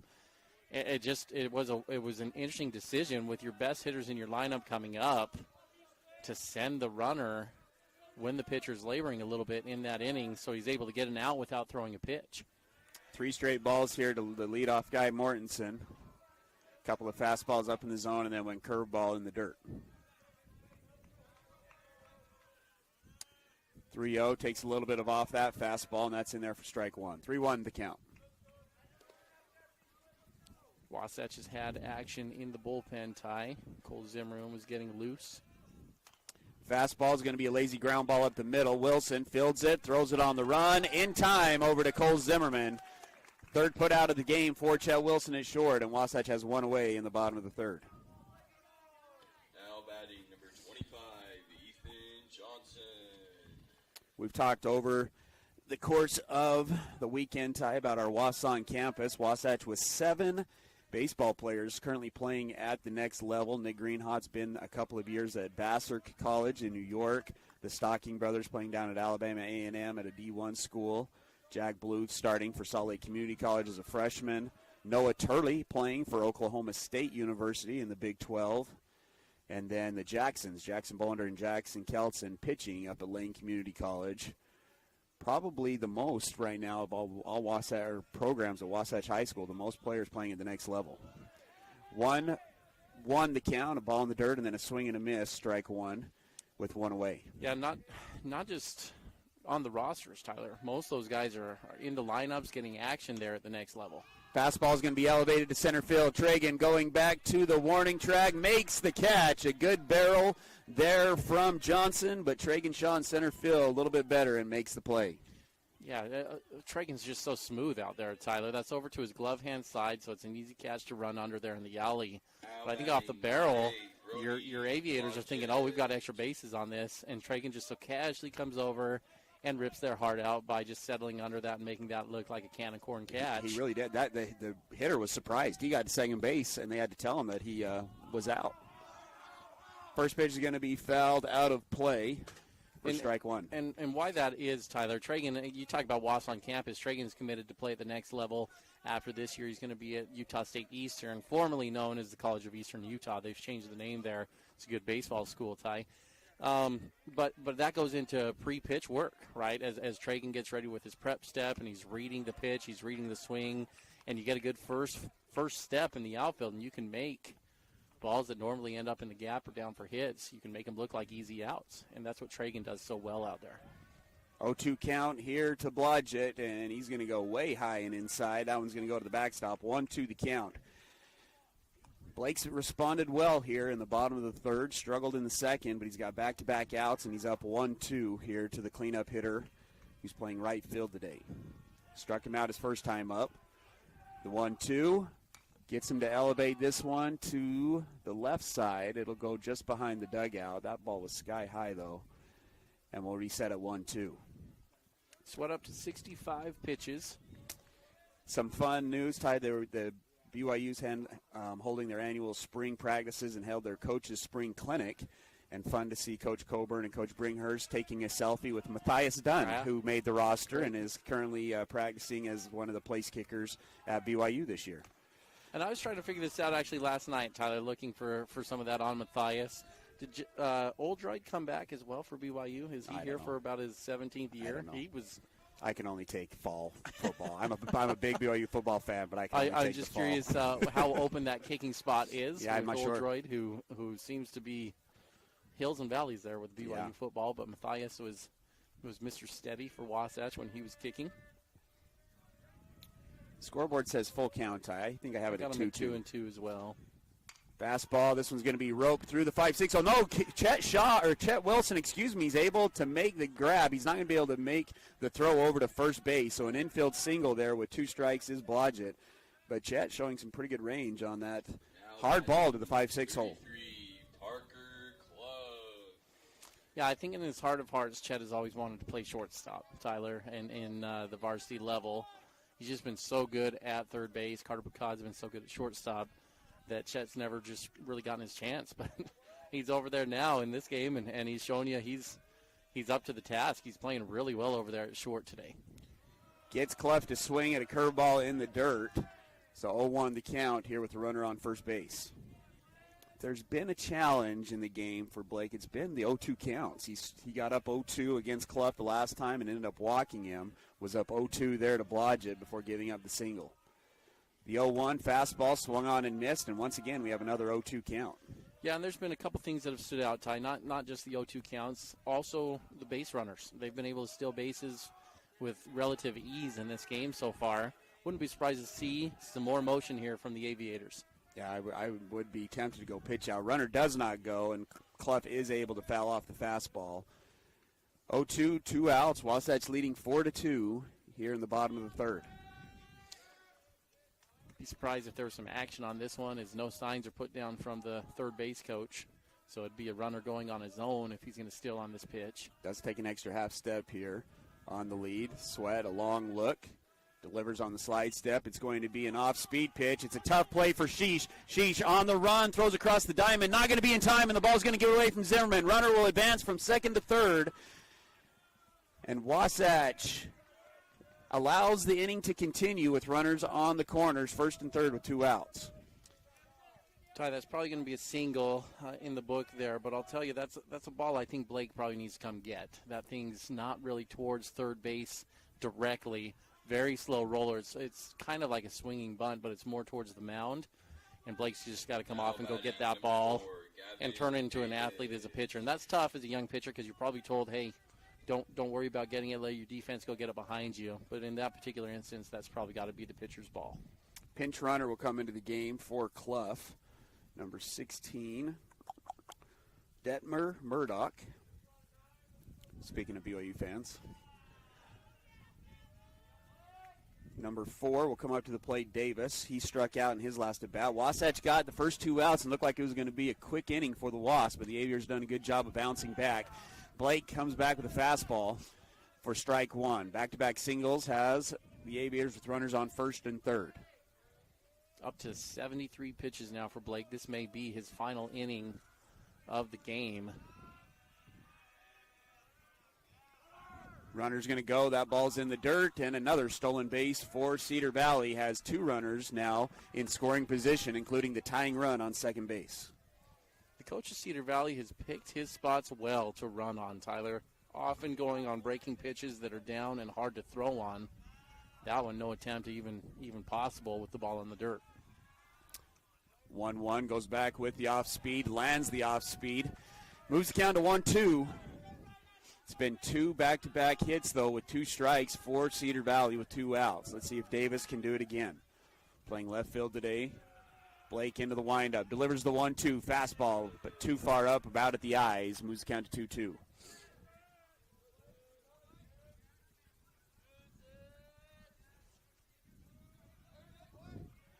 Davis taking his time to get into the box. Now is in the box. The 2-2 from Sweat. Tries to go off speed and not close, and that fills up the count. Souls are pretty deep over there in right field, Ty. Might want to take a step or 2 in if I'm him, because a base hit's going to score too easily on a ball to right field with the depth he's playing. Wasatch has been playing Cedar Valley to the opposite field side, and another ball 4. And another walk after 2 strikes on the hitter. That'll load the bases, and that's going to bring up Johnson, the third baseman, who singled and had the first RBI of the game for Cedar Valley. Looks like we're going to have a pitching change. Ty, let's go ahead and take a break. When we come back, we'll talk about the Tony's Tacos pitching change. Wasatch leads 4-2. Napa know-how. Your local Napa Auto Parts, Wasatch Auto Parts at 105 North Main Street in Heber City. Stocks auto parts, tools and equipment, and many other items for heavy-duty trucks, marine, and farming equipment. Stop in today at Wasatch Auto Parts, 105 North Main Street in Heber City, a proud sponsor of Wasatch Wasps Sports.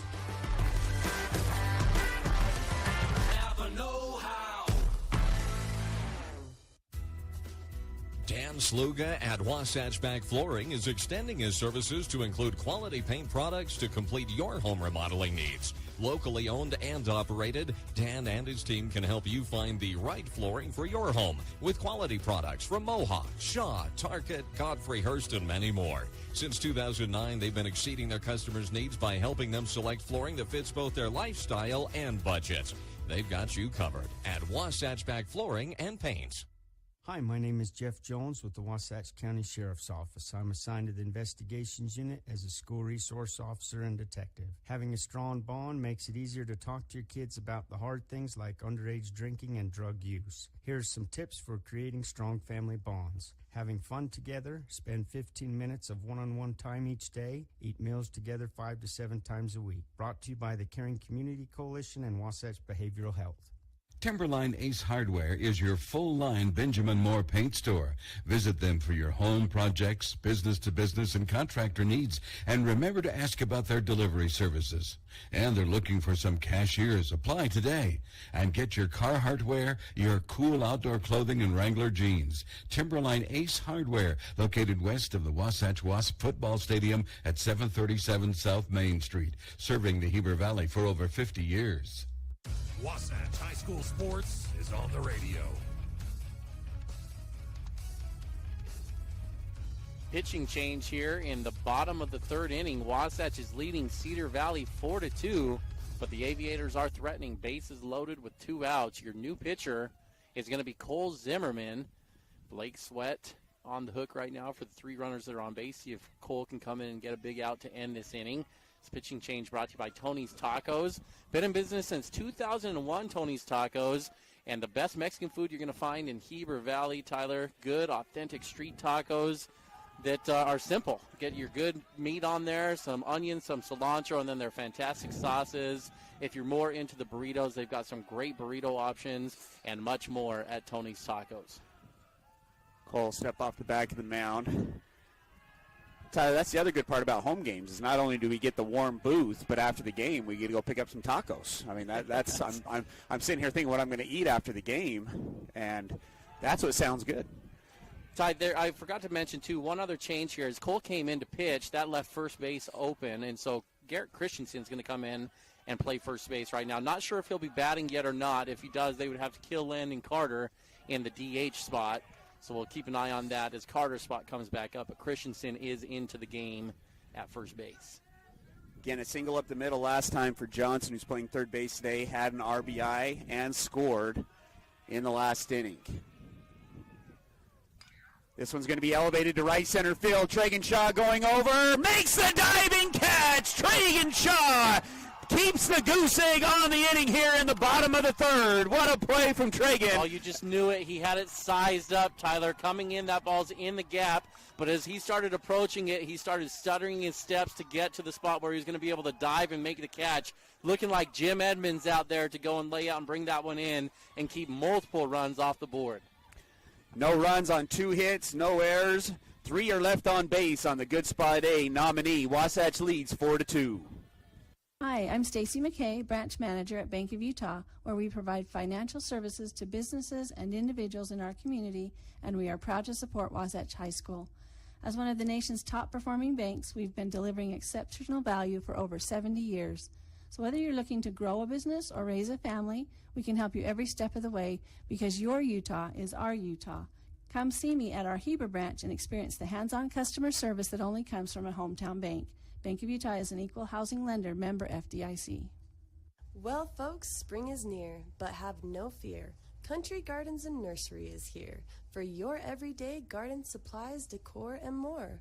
From our personal gardener to our new bulk yard, where we offer large variety of soil, mulches, and decorative rock. Come see what we have in store. Country Gardens and Nursery, 1401 South, US 189. We'll see you soon and hope to put you in bloom. 5, 4, 3, 2, 1. KTMP, Heber City, and live sports coverage with Ty and Ty. Top of the fourth, once again brought to you by Country Gardens and Nursery, the only one-stop shop for everything garden and yard related in the valley. May not be planting season yet up there, Ty, but they've also got good soils, decorative rocks, things of that nature as well. So you can maybe get started on some of the non-planting items. Will planting season ever come this I don't year know. in Heber Valley? I don't know. The weather would suggest not. Just set an all-time state record for snowfall yesterday, Tyler. And I don't know what all the numbers mean. I just look at the charts, and it's impressive. They've got over 800 inches of snow in some ski resorts like Alta, 26.1 inches of water or something like that. I'm not sure what all the numbers mean exactly, but it's a lot is where we're at. And what it means for baseball is there's still a lot of snow on the field for Wasatch, who's supposed to have a home game in about 5 days. Fastball's going to be roped down the third base line. Burdette's going to round first and try to get his first extra base hit of the season. Throw from left field, not in time. And for the third straight inning, Wasatch leads it off with a double, this time coming from the number 9 hitter, Burdette. Yeah, that's big for Wasatch. Ty, get your 9-hitter on with an extra base hit. 1, 2, 3 coming up, who have just been awesome for you here today. Wilson, Shaw, and Zimmerman with several of the hits on the board for Wasatch. 8 hits now on the day. Chett doubled to the left center field gap in his last at bat. Chett 1 for 2, Tragun 1 for 2, Cole 2 for 2 on the day. So that's what you've got coming up here for Wasatch. 1, 2, 3 is 4 for 6 overall on the day. Wind starting to pick up, blowing to the right side today. A little bit of a shift. First one is too low, so 1-0 the count here to Chett. Double look from low. Delivers. Too low again, moves down to 2-0. And that's a good lead from Chett because the umpire hasn't been calling that. I like that pitch. Tyler, I'd want that as a strike as a pitching coach, but the ump hasn't been calling it, and that's the other side of what you saw in Landon Carter's at bat. He swung over 2 of those, and the umpire wasn't calling it. If I'm Wasatch, I'm leaving that until I get to 2 strikes, and then you've got to cover that part of the zone. 2-1 the count. A little bit of a different delivery that time from low, and he does land the fastball, moves the count to 2-1. Runner on second is Burdette with the leadoff double. Good speed from Burdette and a good lead. The 2-1. That one's in the dirt. Burdette thinks about it, and he'll scamper back to second base. 3-1 now the count.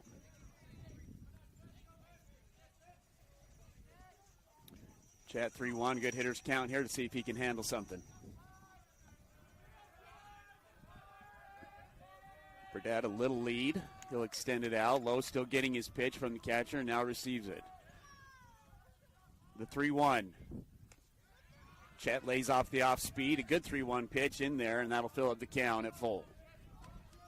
Yeah, that's a great pitch, Ty. You've got one of the best hitters in the state up there with a 3-1 count. Very hittable count. Runner on second base, and the pitcher doesn't give in. Comes with a pitch off the outer half of the plate, off speed. Full count pitch. This one's going to be roped up the middle. You can't give him too many strikes. Chett is going to deliver with an RBI single. Still nobody away here in the top of the fourth. Ty, it's unbelievable watching him at the plate, but it's getting scary. He's going to hurt someone this year with those balls that are coming back at the pitchers. Another one that's just an absolute laser right up by the pitcher on the way back. And we joke about it, Ty, but Chett, he's hit 3 different players already on the season with just hard comebackers. He's knocked some teeth out of a third baseman. He's hit a couple lower body parts of the leg of a pitcher, and that one zooms right by the pitcher again. He is just so locked in right now in what he's doing in the box. Pickoff move. Ooh, that was close, but not in time. Chett is able to get back. Tragun squared to bunt. Nobody away here in the top of the fourth. Wasatch has scored in each of the innings. 1 in the first, 2 in the second, 1 in the third, and 1 so far here in the fourth. Left side of the field's wide open. Third baseman only about 3 feet off the line. Shortstop about 5 feet off second base. And the third baseman's in, expecting a bunt. A slash could be optional right here. It is a slash and run, and it's executed perfectly. Chett's on the move. He's going to try to score from third. Tragun in for a double. The throw, not in time. Tragun thinks about advancing to third. He'll stay at second, but another RBI double, this time from Tragun Shaw, and Wasatch has 2 runs across here in the fourth.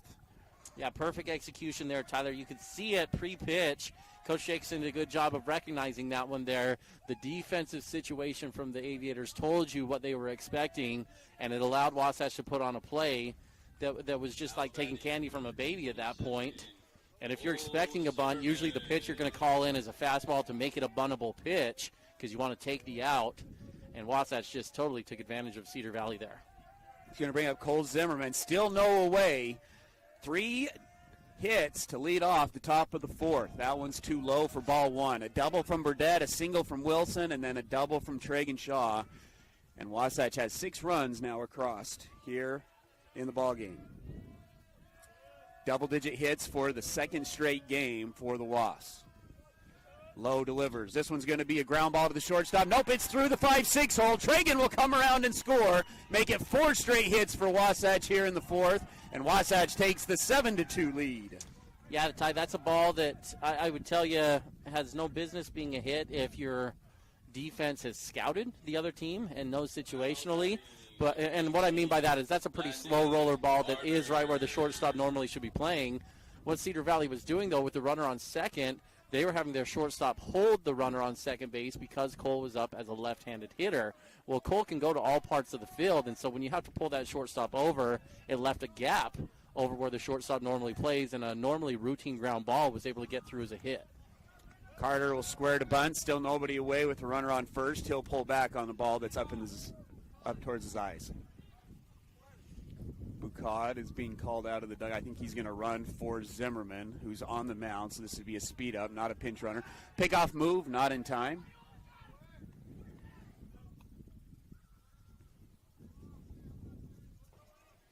Carter looked to have issues with the low ball. He just tripped. So he's got a chuckle. He just tripped coming out of the I was talking dugout. about Landon Carter, but Carter Bucad coming out. Now we're going to have all kinds of confusion. You're talking about Carter Bucad coming out of the dugout. We already had giggling about. And we already had Walker, I think, roll his ankle in his dugout. He was in the starting lineup today, and then he rolled his ankle, and he's out. In fact, there's a lot of guys out. If you're just joining us, Alex Gutierrez woke up sick, and he was out of the starting lineup now. Walker out of the starting lineup as he rolled his ankle. Crew Erickson out of the starting lineup because he got suspended on a questionable bat flip call from an umpire on a home run yesterday. So Wasatch is down several starters due to freakish type situations. Coach Shakeson laughed this morning when we were talking to him and said, well, you're going to see a different lineup today than normal. We've got all kinds of things coming at us. Pickoff move, not in time. Boucard able to get back to first base, who again is speed up running for Zimmerman, who's on the mound right now. Carter did foul off a bunt attempt, so 1-1 the count.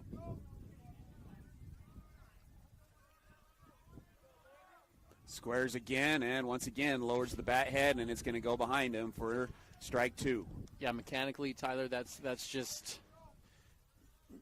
bad mechanics as he's doing exactly what you said. The bat head is dropping down rather than moving his knees with the baseball and going down with that pitch. He's trying to drop the barrel to get that down. Let's put him in a tight spot now.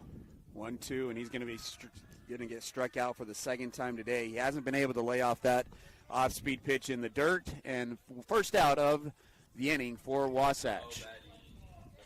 Bring up Gage Schiess. He's 2 for 2 today. He had a shallow right center field single and then a infield single to the shortstop. Boucard, a good lead over at first base. Slide step, delivers, fouled off. 1 strike here to Schiess. Gage has had a good tournament, Tyler. In game 1, he had multiple hits, 2 hits on that game. Already 2 hits in game 3. Schiess back in the box. 0-1 the count. Boucard the lead. He'll get another throw over to first base. Not in time, and we'll reset.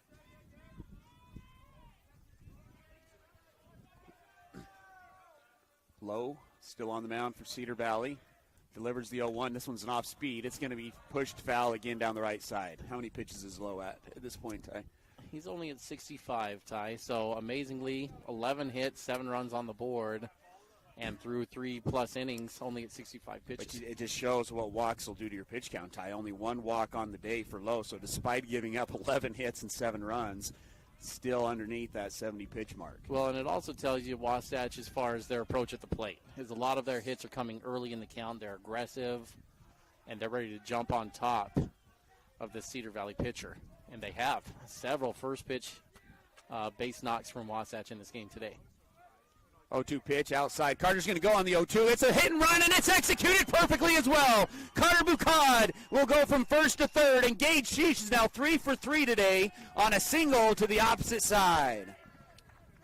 Yeah, Ty, that may be more accurately described as a run and hit for Gage Schiess, where you're putting Boucard in motion, looking for a steal, but when you've got 2 strikes on you, the hitter obviously has to swing if the ball is in the strike zone.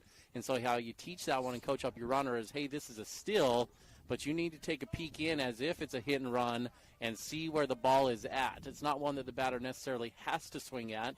If it's going to be a low ball, he's going to let that go, and then it turns into a straight steal. Ball's in the zone, Gage jumps on top of it, and now Wasatch is threatening again with runners on first and third. First and third situation once again for the Wasps. Schiess was on first the last time Wasatch was in a first and third situation. Still 1 away.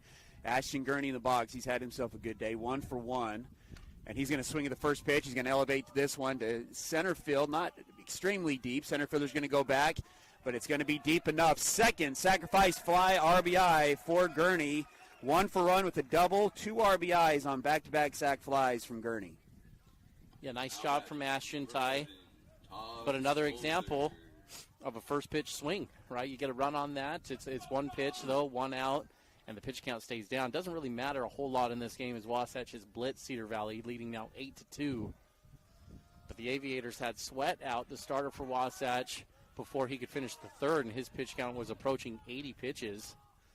When you look at the flip side, Wasatch has tattooed the ball here in this game with 12 hits compared to 5 with the opposing team, but the opposing team's pitcher nearly 2 more innings at this point and only at 68 pitches.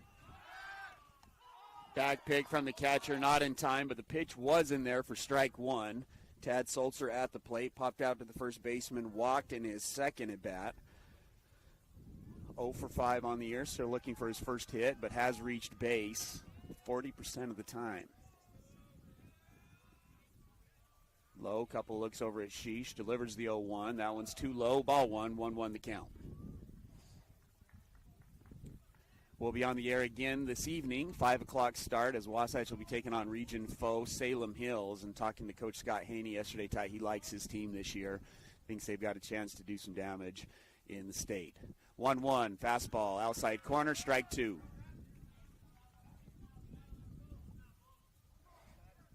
On deck for the Wasps is the sophomore, Hafen, who's catching behind the dish.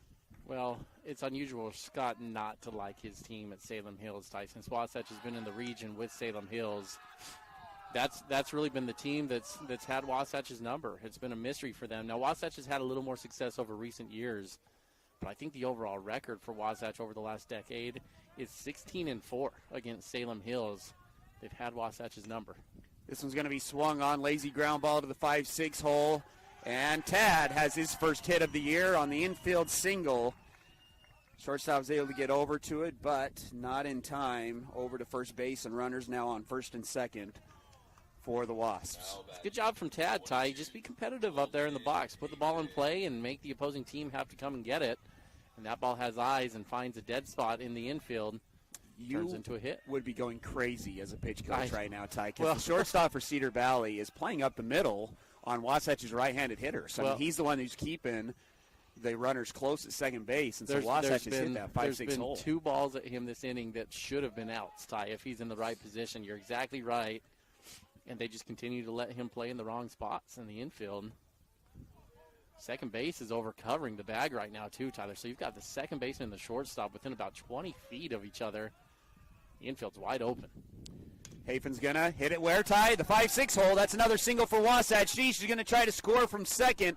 Throw is not going to be in time. Another run across for the Wasps. And, Ty, when it comes down to it in the game, it is the players. It's the players' game. Whether you win or lose, it's the execution out on the field. But the kind of stuff we're talking about, coaches can make a difference in ball games with the kind of stuff we're talking about. Is someone over in that Cedar Valley dugout should be moving these guys around and getting them in the right spot. And there's just not a lot of movement. They're just letting them go wherever they want to go here in this. And that ball is going to be a hit from Hafen either way, Tyler. The shortstop's not getting to that ball whether he moves over or not. But you could have minimized this inning with maybe only 1 or 2 runs on the board for Wasatch simply by having the correct defensive adjustments out there on the field. Wasatch is completely capitalizing and taking advantage of it. Runners on first and second, 2 outs. 5 runs across here in the top of the 4th has pushed the lead to 9-2. 14 hits now for Wasatch, 7 in this inning alone. Lowe still on the mound with runners on first and second. Burdette led off the inning with a double down the third base line. He'll foul the first pitch off to the right side. And if you're Cedar Valley, Ty, and I know Burdette doubled, you don't want to see Chett, Tragun, and Kolden. No, you don't want to get back to in fact, this is probably your last hitter for this pitcher either way. If they've got anything left in relief, I don't think you let him go with the top of the lineup again. 0-2, a nice fastball on the outside corner. Bo Jones comes in. He was the hero yesterday, Ty, of that Game 1 victory against Woods Cross. 6 scoreless innings in relief for Bo. He's going to be the speed-up guy here for Hafen. Runners are going to go, and it doesn't matter. That ball's in there for strike 3. But Wasatch does the damage. 5 runs on 7 hits, no errors. 2 are left on base as they take the 9-2 lead into the bottom of the 4th. Are you ready for lunch? The Dairy King, home of the train, is serving the best food with friends and family in the Valley, and they're the winner of Best of State for 18 years. They've recently been officially named Best of Utah for their milkshakes, and you've just got to try their delicious train burger with an Oreo shake. They also have those yummy salads that just hit the spot. They've been proudly serving the Heber Valley for 75 years. That's the Dairy King, home of the train, serving deliciousness daily. So stop in today. The 50s produced some great sound. That early rock and roll triggered so much emotion for so many. Here's another sound from that era. The dental drill triggers a whole different set of emotions. The sounds, the smells, feeling out of control, whatever keeps you from the dentist at Dorius Dental, we get it. We focus on the little things. Distract yourself with your favorite episode of The Office, or crank up the 80s or 90s and let it take you back to another time. At Dorius Dental, we are sensitive to your needs. We are taking care of the little things so you can move on to more enjoyable things. Located in Gateway Plaza, Heber City. This is live coverage of Wasatch High School sports on 94.5 The Peak.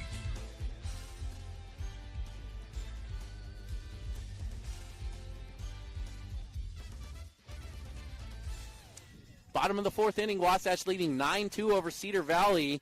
Fourth inning action brought to you by Gravity Coalition, offering the best in bikes, skis, snowboards, and skateboards, and even more in Heber Valley. Personalized service and sales and repair for the gear you love. Gravity Coalition in Midway, Utah, or visit gravitycoalition.com. This is a cool shop. Tragun Shaw was able to get out of the bottom of the third with a diving catch in center field. Cole Zimmerman back on the mound. He came in through one batter and got that one batter out to get out of a jam. Bases were loaded with 2 outs, and Cole got out of it. He's going to face number 13 Perkins to start off the bottom of the fourth. 8-9-1 up for the Aviators. How big was that moment for Tragun Shaw, Ty? Bases loaded. It's a 4-2 game. If that ball gets down, you're probably getting 3 runs if you're Cedar Valley. They're going to take a 5-4 lead if that ball hits the grass, as the run on first is going to be going with two outs.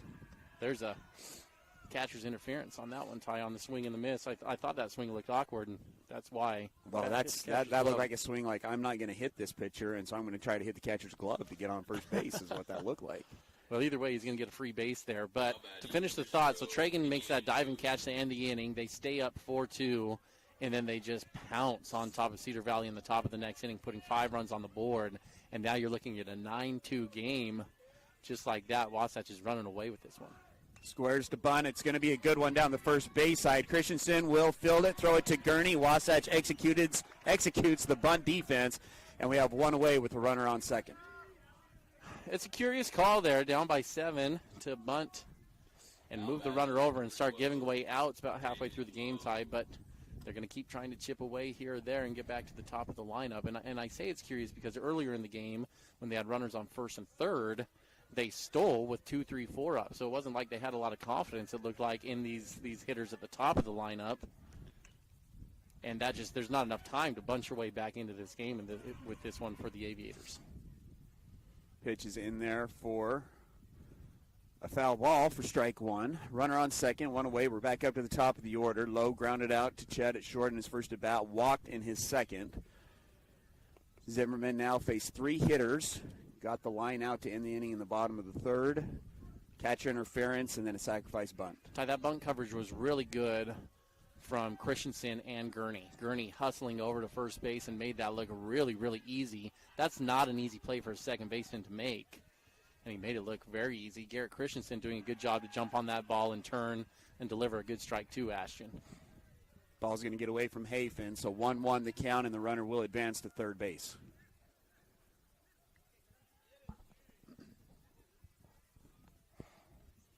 Wasatch will play Salem Hills later on today. That game will begin at 5 o'clock. We'll have your action here on 94.5 The Peak. The 1-1 tries to go off speed again. That one too far up, moves count to 2-1. Just got update from Coach Foster. 5 new inches of snow on the baseball field from that storm last night. And as bad as it is for Wasatch, and they may not play a home game, Tyler.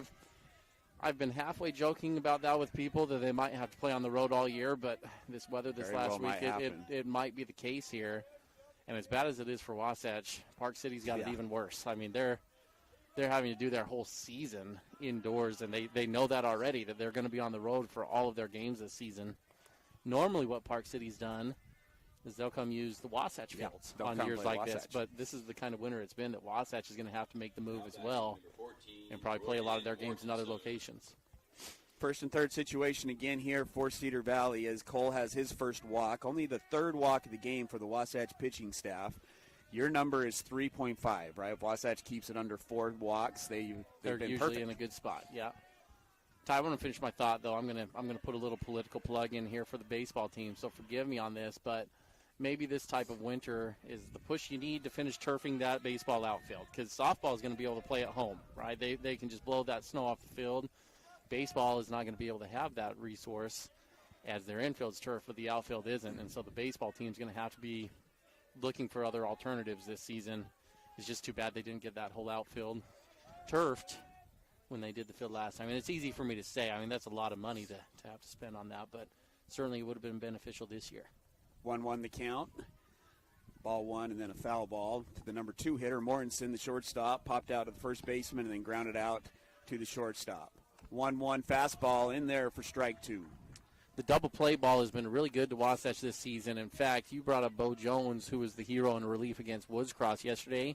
3 double play balls for Wasatch up the middle, but that was with 2 middle infielders that aren't in the game now. Carter Bucad and Alex Gutierrez, your shortstop and second baseman on that one, and they're both out in this game. But I'd like to see a opportunity for Wilson and Gurney to have a chance to turn 2 in this one as well. Good stop there from Hafen on the ball in the dirt. Keeps the runner at first base. So still runners on first and third. 1 away. 2-2 the count. Wasatch leading by 7. Off-speed pitch is going to be fouled to the third base side. Gage will field it, but in foul territory, and will reset. 7 hits, 5 runs is what Wasatch put up in the top of the fourth. And that's jumped out to a 9-2 lead here for Wasatch. Trying to get back to 500, 3-4 on the year.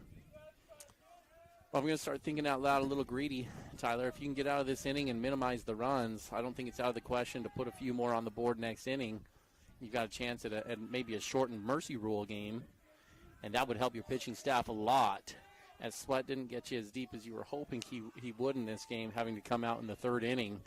But if you can shorten this game to 5 innings because you mercy rule the other team, that's going to reset your staff. Runner's going to go on the 2-2. It's going to be a ground ball to Gage, and Gage has to go through his legs. Runner will go from second to third. 1 run will come in, and the runner at the plate is going to go from first or all the way to second base on the air by Gage at third. Opportunity to double play ball there. Instead, only 1 away still. Runners on second and third, and 1 run across. That's too bad, Ty. That was the ball you wanted. You got the rollover ground ball to the left side of the field, right at Schiess. Just looked like it kind of surprised him and caught him off guard. Went right through the 5-hole. Going to go and bring up the designated hitter, Johnson. Singled in his first at-bat up the middle and then lined out to center field on a good barrel that Tragun Shaw made a great play on. Cole's going to land a fastball for strike 1. I think I can finally feel the sun for a little bit, Ty. It's trying to peek through the clouds here. It's been a cold Curveball morning. gets him to chase it. It's going to be a foul ball at the Cedar Valley dugout. 0-2 the count.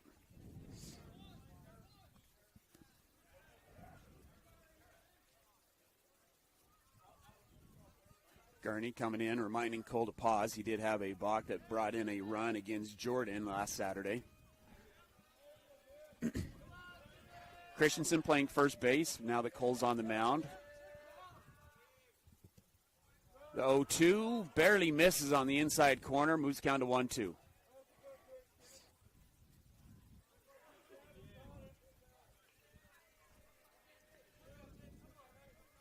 Johnson, big batter here in the box, hitting on the right-hand side. 1-2 the count. Cole. Not pausing long, Ty, but they are not calling it yet. This one's going to be fouled off. No, the field umpire doesn't seem to have been too interested in a balk call in this game so far. There's been multiple from both teams that probably could have been called. Johnson will go back into the box after fouling off the 2-2 pitch. Cole gets the sign from Hafen, comes set, trying to work out of a jam here. Pauses that time, delivers in the dirt for another ball. Is that ball 3 or ball 2, Ty? 2. 2-2. 2-2 the count. Wasatch with a good lead, 9-3. But Cedar Valley in business right now with runners on second and third, 1 away in the bottom of the fourth. Cole delivers the 2-2, gets it by him for strike 3. Third strikeout of the game for the Wasatch pitching staff, brought to you by Wasatch Physical Therapy and Sports Medicine. Yeah, a little something extra on that from Cole, Ty. That fastball had some good zip on it. Got it by the hitter. Going to bring up the right fielder, Blodgett, who had an infield single to the shortstop in his last at-bat. Fastball misses just low for ball 1.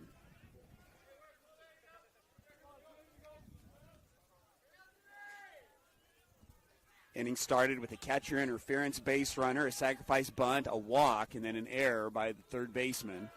And now a 2-0 count here to the cleanup hitter, Blodgett. 6 RBIs for Blodgett on the year. And now has a 2-0 count. Cole does have a base open. Goes with the off-speed in there for strike 1.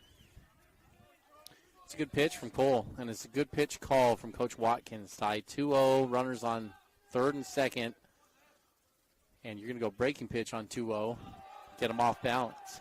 Goes back with a fastball, swing and a miss. 2-2 the count with 2 outs. Wasatch trying to minimize the inning, only giving up 1 run so far, but there's 2 ducks on the pond for the Aviators. Cole smiles on the mound, sets, delivers the 2-2, just misses low and outside, fills up the count at full. Yeah, tried to reach back and put a little something extra on that fastball too, Ty. Again, has a base open. Clough on deck. Cole delivers the payoff. Swung on and missed. Back-to-back Ks from Cole. And Wasatch gets out of the inning. 1 run in on no hits, 1 error, and 2 are left on base. It's 9-3 as we go into the 5th. Gucci Goo Barbecue in Heber Valley is a premier barbecue restaurant. You can choose from finger-licking ribs, poppin' andouille sausage, tasty chicken, tender brisket, delicious pork, and yummy street tacos. Friday night dates, take that significant other for the smoked prime rib that melts in your mouth. Family-friendly atmosphere where everyone is welcome, quick service for dine-in or takeout, great quality food, and great value for your money. That's Gucci Goo in Midway on Main Street. You might be used to having someone ask you the question, what is it that you need? I think that's limiting. I'm going to take you through a 6-step process. And it's simply answering questions. And it might not just be home. It might be that you want that fancy new car. It might be that you want trips. It's your list. What is it that you really, really want? Call Tom Stone at Guild Mortgage in Heber City. Tom Stone, MLS 257849. Guild Mortgage Company is an equal housing lender. MLS 3274. All loans are subject to underwriter approval. Terms and conditions may apply. Subject to change without notice. Hi, this is Nicole with Mountain Refined Furnishings and Flooring. And if you didn't know, we've recently partnered with Mattress Warehouse of Utah to bring you the largest selection of mattresses around. The team at Mountain Refined prides themselves on making your home a place where you love to be. We offer a large selection of furnishings, flooring, window treatments, gifts, decor, and so much more. If you haven't been by lately, stop and check it out. You'll be pleasantly surprised. We're located at 480 North Main Street. 5, 4, 3, 2. KTMP Heber City and live sports coverage with Ty and Ty. 5th inning action brought to you by Guild Mortgage. Tom Stone at Guild Mortgage and his team will help you find the perfect mortgage that fits your situation. It will be painless and easy. Leadoff batter Chett Wilson up, low, still on the mound for Cedar Valley. Chett on the game, 2 for 3, flew out to right field in his first at-bat, but since then he's doubled and singled to left center field and up the middle, has 2 RBIs and a run scored. 10 RBIs now on the year for Chett. He's going to take ball 1 and ball 2, so a 2-0 count. I'd be trembling if I'm the pitcher against Chett right now. I'm not sure I disagree and then with dive you, Ty. on my belly. A little bit of a pause, goes a little bit extra, misses again, and so that's going to move the count to 3-0. Life preservation by not throwing strikes right now to Chett Wilson. Ty Chett's been able to move his batting average up in this game, near 530 now on the season. Lands a fastball low in the zone, moves the count to 3-1.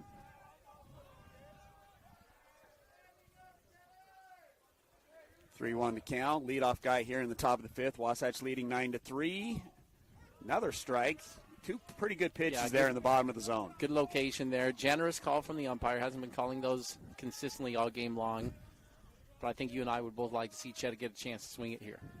Full count pitch here from low. It's going to be swung on up the middle, but it's going to get through. Second baseman makes a good play at it, but it's not going to be in time. Another single for Chett. 3 for 4 now on the day for Chett. Number 15, Tragun Shaw. Going to bring up Tragun. He as well is 2 for 3. He doubled to the left center field gap and had an RBI on a perfectly executed slash and run on his last at bat. See what Coach Jacobson decides to do here. Chett a good lead and pretty good speed. Bullpen action now for Cedar Valley. Tragun's going to go ahead and swing, and he takes a good hack just on it, but it's going to go foul back behind him. 1 strike to Shaw.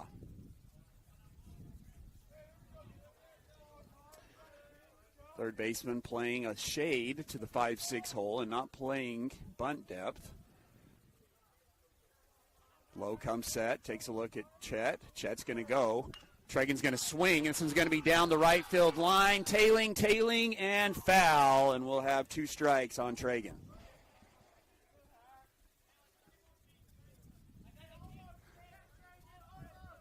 Chett will walk back to first base. 2 strikes now on Shaw. Cole Zimmerman on deck. He is well with 2 hits. Cole 3 for 3 on the day. 1, 2, and 3 for the Wasps have been excellent, producing 5 of the 9 runs for the Wasps. The 0-2 pitch, it's going to be swung on, and that's going to be a base knock through the 3-4 hole. Chett's going to be held up at second base, and so runners on first and second, and 2 hits again in the inning for Wasatch. Wasatch putting on a clinic right now in the box. Yeah, that moves Tragun's average on the year up to 393, Tyler, so he's pushing 400 now after 3 hits on the day.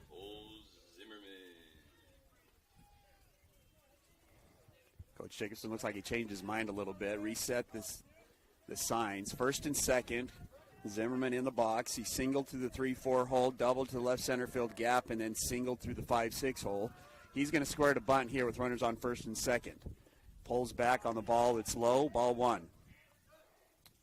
Interesting here, Ty. I don't know if anybody saw it, but nobody is covering third base. Chett could have taken third quite easily. I think Cedar Valley recognized it. After his 3 for 3 day, Cole Zimmerman also coming in at 500 now. Tyler, he's pushed his average up to 500 on the year. Double steal, and it's not in time as Chett does take third base. They did adjust the bunt coverage, and the third baseman stayed, but Wasatch still able to steal both bags. So second and third, nobody out, a 1-1 count as Cole just It's a bluff. That was a bluff bunt. Yeah, that was a bluff bunt. It was a bunt and steal, but Cole was never really meant to get that bunt down.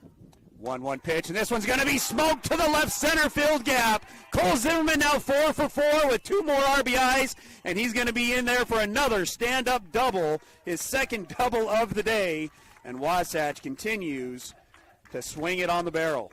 Yeah, Ty, I'm trying to do the averages as these guys go, but they're just getting too many hits along the way. It's making it hard. Cole now up to 518 on the season with that knock. So you've got Chett Wilson hitting 551 after a 3 for 4 day. Cole Zimmerman hitting 518. Tragun Shaw has upped his average up to 393 on the season.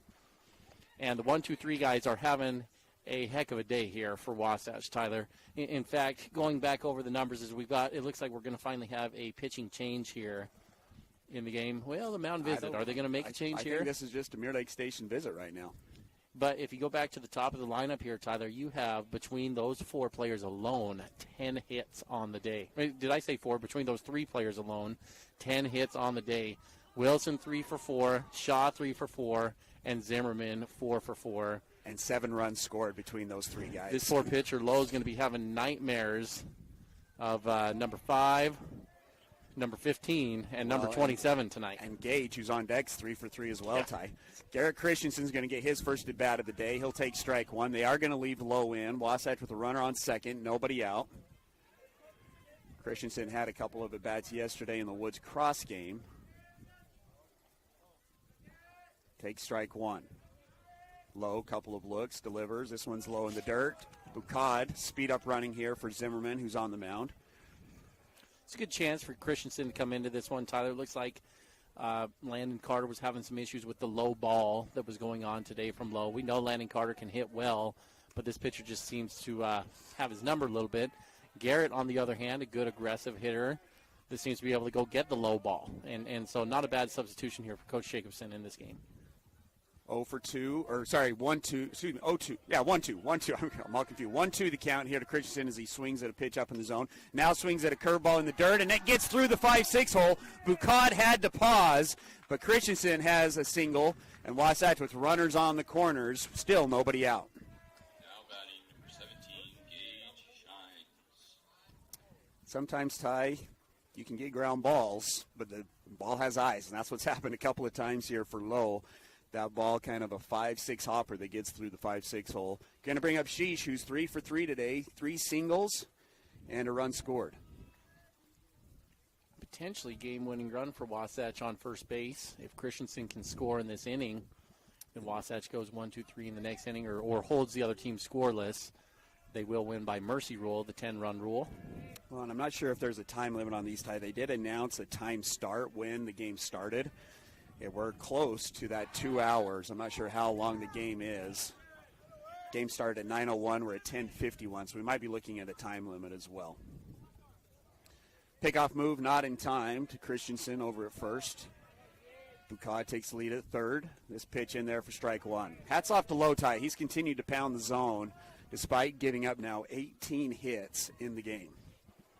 Yeah, and only at 94 pitches, Tyler. 18 hits, and you're at 94 pitches in the game. This one's going to be elevated to right field. This should be deep enough. Boucard will tag at third base. Right fielder makes the catch.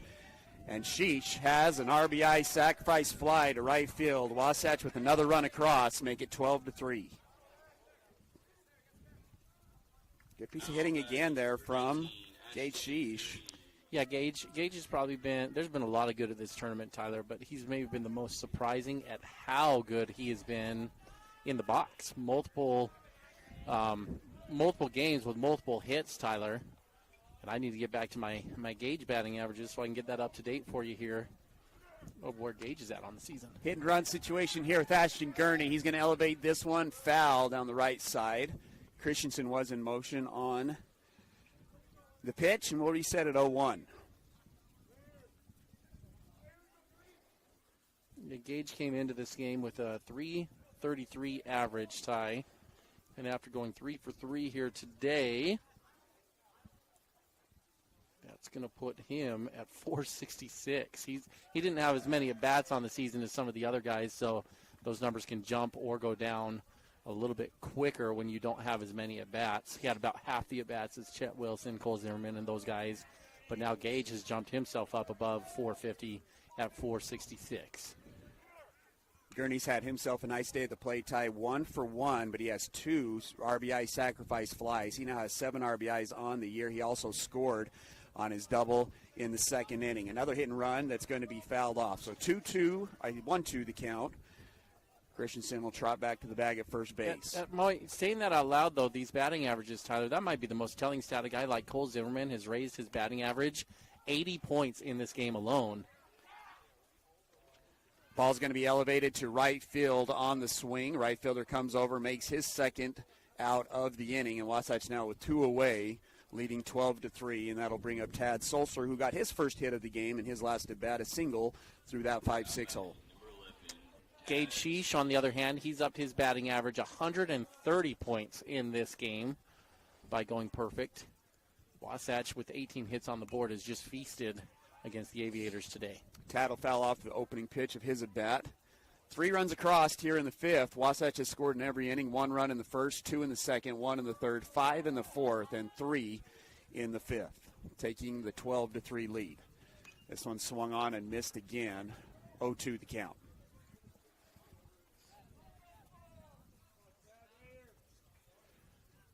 Christensen represents the 10-run lead runner.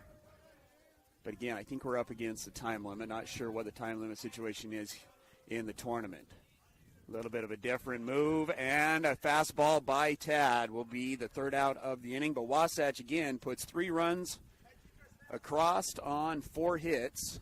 No errors, and 1 runner is left on base. It's 12-3 as we go into the 5th inning stretch here at Snow Canyon High School. Ty, I'm going to throw it over to you for the Gordon Law Group game recap. How about hits, and more hits in this one for Wasatch, Tyler? The Wasps have scored in every single inning of the ball game. They went up 1-0 in the first inning as they held the Aviators scoreless, and they got 1 run of their own from Tragun Shaw and Kolden Zimmerman getting hits in the first inning. Into the second inning, Wasatch scored again, putting 2 runs on the board. The Aviators struck back, though, Tyler, getting 2 runs of their own. And that was really the only real productive inning that Cedar Valley has had against Wasatch here on the day. At the end of 2, Wasatch led 3-2. In the third inning, Wasatch put 1 more on the board, moving their lead up to 4-2. And then they held the Aviators scoreless. Kolden Zimmerman came in with the bases loaded in the bottom of the third inning with 2 outs and got a big out there for Wasatch and held Cedar Valley scoreless. And then the game blew wide open. Wasatch coming up leading 4-2 in the top of the 4th, put 5 runs on the board, and they took a 9-2 lead after the top of the 4th inning. The Aviators got 1 back on Wasatch in the last inning due to 3 freebies, a catcher's interference, an error, and a walk, and that's what got them the run. And then now in the top of the 5th, Wasatch keeps coming at the Aviators, scoring 3 more runs there. Some notable players to this point in the ball game. Chett Wilson, 3 for 4 on the day at the plate. Tragun Shaw, 3 for 4 on the day at the plate. Cole Zimmerman, 4 for 4 on the day at the plate. Gage Schiess, 3 for 3 on the day at the plate. Wasatch in total has 18 hits. And Ty, one more notable game sequence that I think needs to be pointed out. In the third inning, with Wasatch leading 4-2 and the bases loaded with 2 outs, Tragun Shaw made a diving catch in the right center gap with the bases loaded. Had that ball gotten down, Cedar Valley would have taken a 5-4 lead over Wasatch at that point in the ball game. That is kind of the moment of the game that shifted everything in Wasatch's favor. So give Tragun Shaw a shout-out defensively in center field for Wasatch. Parker Clough will lead it off for the Aviators. Cole Zimmerman still on the mound. Has not given up a hit yet. Did give up a run on a catcher's interference and an error in that last one. Swing and a miss, moves the count to 1-1. That game recap brought to you by the Gordon Law Group. Gordon Law Group is your full-service local law firm practicing in all areas of the law. They take pride in saying, yeah, we do that. 1-1 count, swung on and fouled off. Good off-speed pitch there from Cole. Had Parker out in front. Moves the count to 1-2. Fifth inning stretch also brought to you by Guild Mortgage. Tom Stone and his team stop on in for the perfect mortgage that'll fit your situation. The 1-2, swung on, a ground ball to Chett. Chett's going to come up on the run, takes a bad hop right at the last moment, and that'll be another error for the Wasps and a leadoff guy on for Cedar Valley. Chett's played a good shortstop today for Wasatch, Tyler. That one he'd like to have back probably, but he's played a good shortstop in relief for Carter Bucad, who's sitting this one out. We'll bring up the left fielder, Davis. Struck out in his first at-bat, walked in his second at-bat. That was the last batter that Blake Sweat faced. Cedar Valley with action in the bullpen has a lefty of their own. That ball in there for strike one.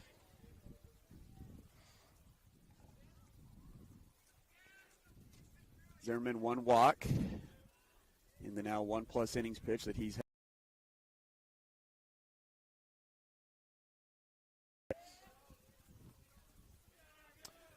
Clough, second time getting on base, third time getting on base today. He walked in his first at bat, singled, and then had an error.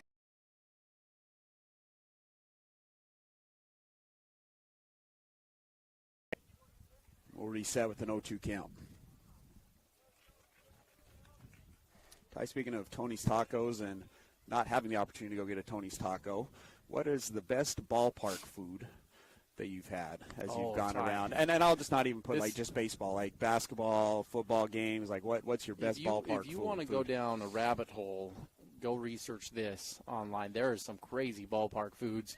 I bring this up because as a sports marketing teacher several years ago, I actually had a unit where we looked at that, the marketing strategies of ballparks and the different types of foods that they serve. And there's some crazy stuff out there.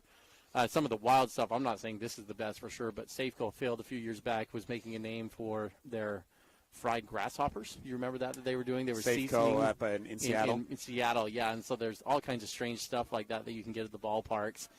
But Ty, I'm a traditionalist. I love a good ballpark hot dog. But I'll tell you, I think the Dodger dog's a little overrated. I like a good Rockies dog over there. This one swung on. Zimmerman goes to the third base, throws across the diamond. This one's going to go into right field. Clough's going to advance to third base. Sulcer is going to come around, had a good backup. He'll get the ball in, and the runners will not score. But another error, back-to-back errors by Wasatch. And Cedar Valley has runners on second and third with nobody out. Another good pitch from Zimmerman. Roll over to the third base side. Zimmerman fielded it clean, but then wasn't able to throw a strike over to first base. You got to stay focused if you're Wasatch and finish this game. You've got a big lead here, but you got to mentally dig down and make sure you're executing even on the little things there. If the runner's going to beat the throw, so be it, but you got to make sure the throws are on target and don't give free ones away. When you go hot dog, is it just a traditional dog that you're looking for? Or do you like this Polish sausage or a brat, or what are you looking for when you go to hot dog? That's what I was going to get to that I feel like needs explaining. You need a good foot-long hot dog and get some onions and peppers on that baby. You need to get some good grilled onions and peppers, which is why I like the Rockies dog in Colorado. Jalapenos, or do you just go onions and peppers? Well, jalapenos are okay, I guess, but I'll put some ketchup, I'll put some mustard on it, whatever you want to throw on there. There's some intriguing stuff, though, Ty. What about you? What's your nachos, man? Come back to that. This ball's going to be elevated to left field. Burdette come underneath it, one away. Burdette's going to go ahead, does a good job of throwing it to the shortstop, so they'll keep the runner at second base, give up the run coming home. Nice sacrifice fly there from Johnson, who's had a good day. He's got a single and then had the diving catch out from Tragun Shaw in his second at bat, and then a sacrifice fly RBI there. I agree with you, Ty. I like just getting a hot dog. Like, that's my go-to. Here's another question I had. When you go to the park, is it you're just straight hot dog, or are you looking more for what meals you can get there or more treats? Like, is it a sugar thing, or is it no. meals? For me, it's savory. I need a hot dog, some chips, maybe some nachos. And that's, Ty, the biggest concern with the pitch clock rule in the MLB, in my mind, is you're limiting opportunities to go get these snacks. 3 or 4 hour game, you could justify a hot dog and nachos. If you're going to bring this baby down close to 2 hours, it's going to be tough to get all that eating in one sitting. Swing and a miss, now foul ball, 0-2 the count to number 13, Perkins, who grounded out in his first at-bat, reached on a catcher's interference in his second at-bat, and scored. The score sits at 12-4, 1 away, runner on second base. Cedar Valley scored 2 in the second, 1 in the fourth, and now 1 in the fifth. And currently trail Wasatch 12-4. Fastball's in the dirt. Hafen, good job of smothering that one. Yeah, runner will stay at second base. Really good block there from Hafen. Those fastballs that get down in the dirt like that are a challenge for catchers to block. Hafen did a good job adjusting and keeping that one in front. So I'll go with another one, Ty. Sunflower seeds, peanuts in a shell, or Cracker Jacks? Okay, so the most overrated ballpark food you can possibly get in the history of the world is peanuts. I mean, that's a waste of calories, Tyler, if you're asking me there. Sunflower seeds are all right. Get some sunflower seeds. I can get on board with that over there. Swung on. It's going to be a ground ball back to the pitcher. Cole fields it clean. Does throw a strike over to Christensen this time. So 2 away. The runner will advance from second to third. So 2 away. Runner on third. 12-4 still to score. See, I just disagree. I love a bag of peanuts. I just enjoy getting the salt off the shell, peeling the shell. The atmosphere of the ballpark changes probably the food you want, right? I mean, in L.A., you feel like you got to get a Dodgers dog. If you go to Arizona, they've got those 18-inch corn dogs that they do down there that are pretty phenomenal. So there's an underrated food. There should be more corn dogs in ballparks. Well, that's maybe one you need to take a look at over there in Arizona, Ty. But if you're looking for peanuts, for me, it's Fenway. And I'll never forget watching a game in Fenway, just kind of experiencing the ambiance there, Ty.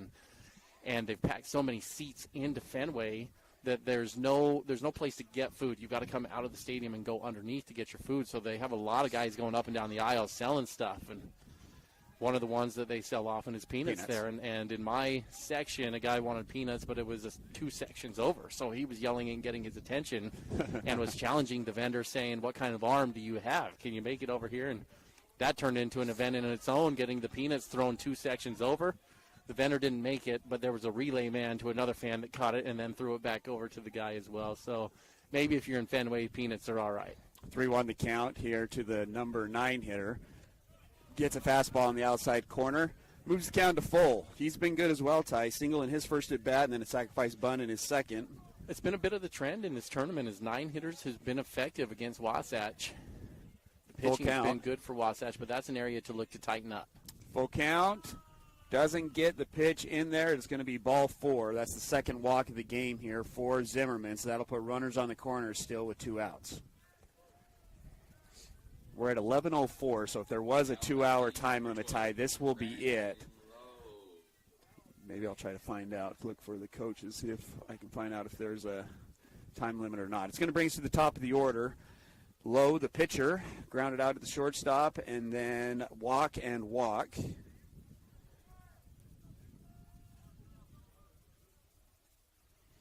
That's the 5th walk on the game for Wasatch. 5 hits to go with 4 runs for Cedar Valley. Runners on the corners. Cole comes set, delivers to Lowe. That ball's in the dirt. Hafen again smothers it, keeps the runners at first and third. So you didn't answer, Ty. You for sure don't like peanuts. Do you like Cracker Jacks, just sunflower seeds, any of those? So that's, Ty, I'm one of these guys. I'm going to break baseball traditionalist mind here with this comment. I like new age stuff being brought into baseball. So, for example, watching a game at Fenway as opposed to watching a game at Coors Field is a better experience for viewing baseball. If you're there for something outside of the game, then Fenway sure is probably great. But unless you're spending thousands of dollars to get seats up there close in Fenway, it's a terrible place to watch a game from. You got poles all over the place in front of you, and so I feel the same way with Cracker Jacks and peanuts. That's old-fashioned traditional food. Get Tyler. them out of here. Give me some new stuff. We got grills now that can get a good hamburger. You've got some good chicken, even like a classic chicken strip basket's pretty good over there as well.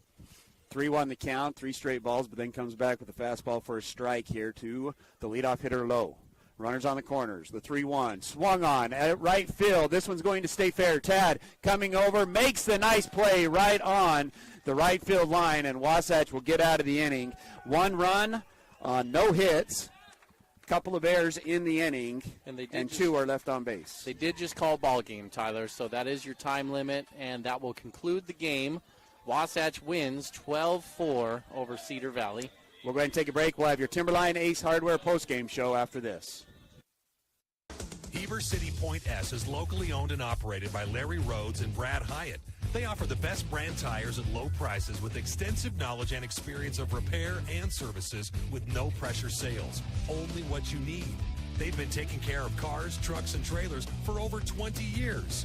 No appointment needed. Conveniently located. Free shuttle service.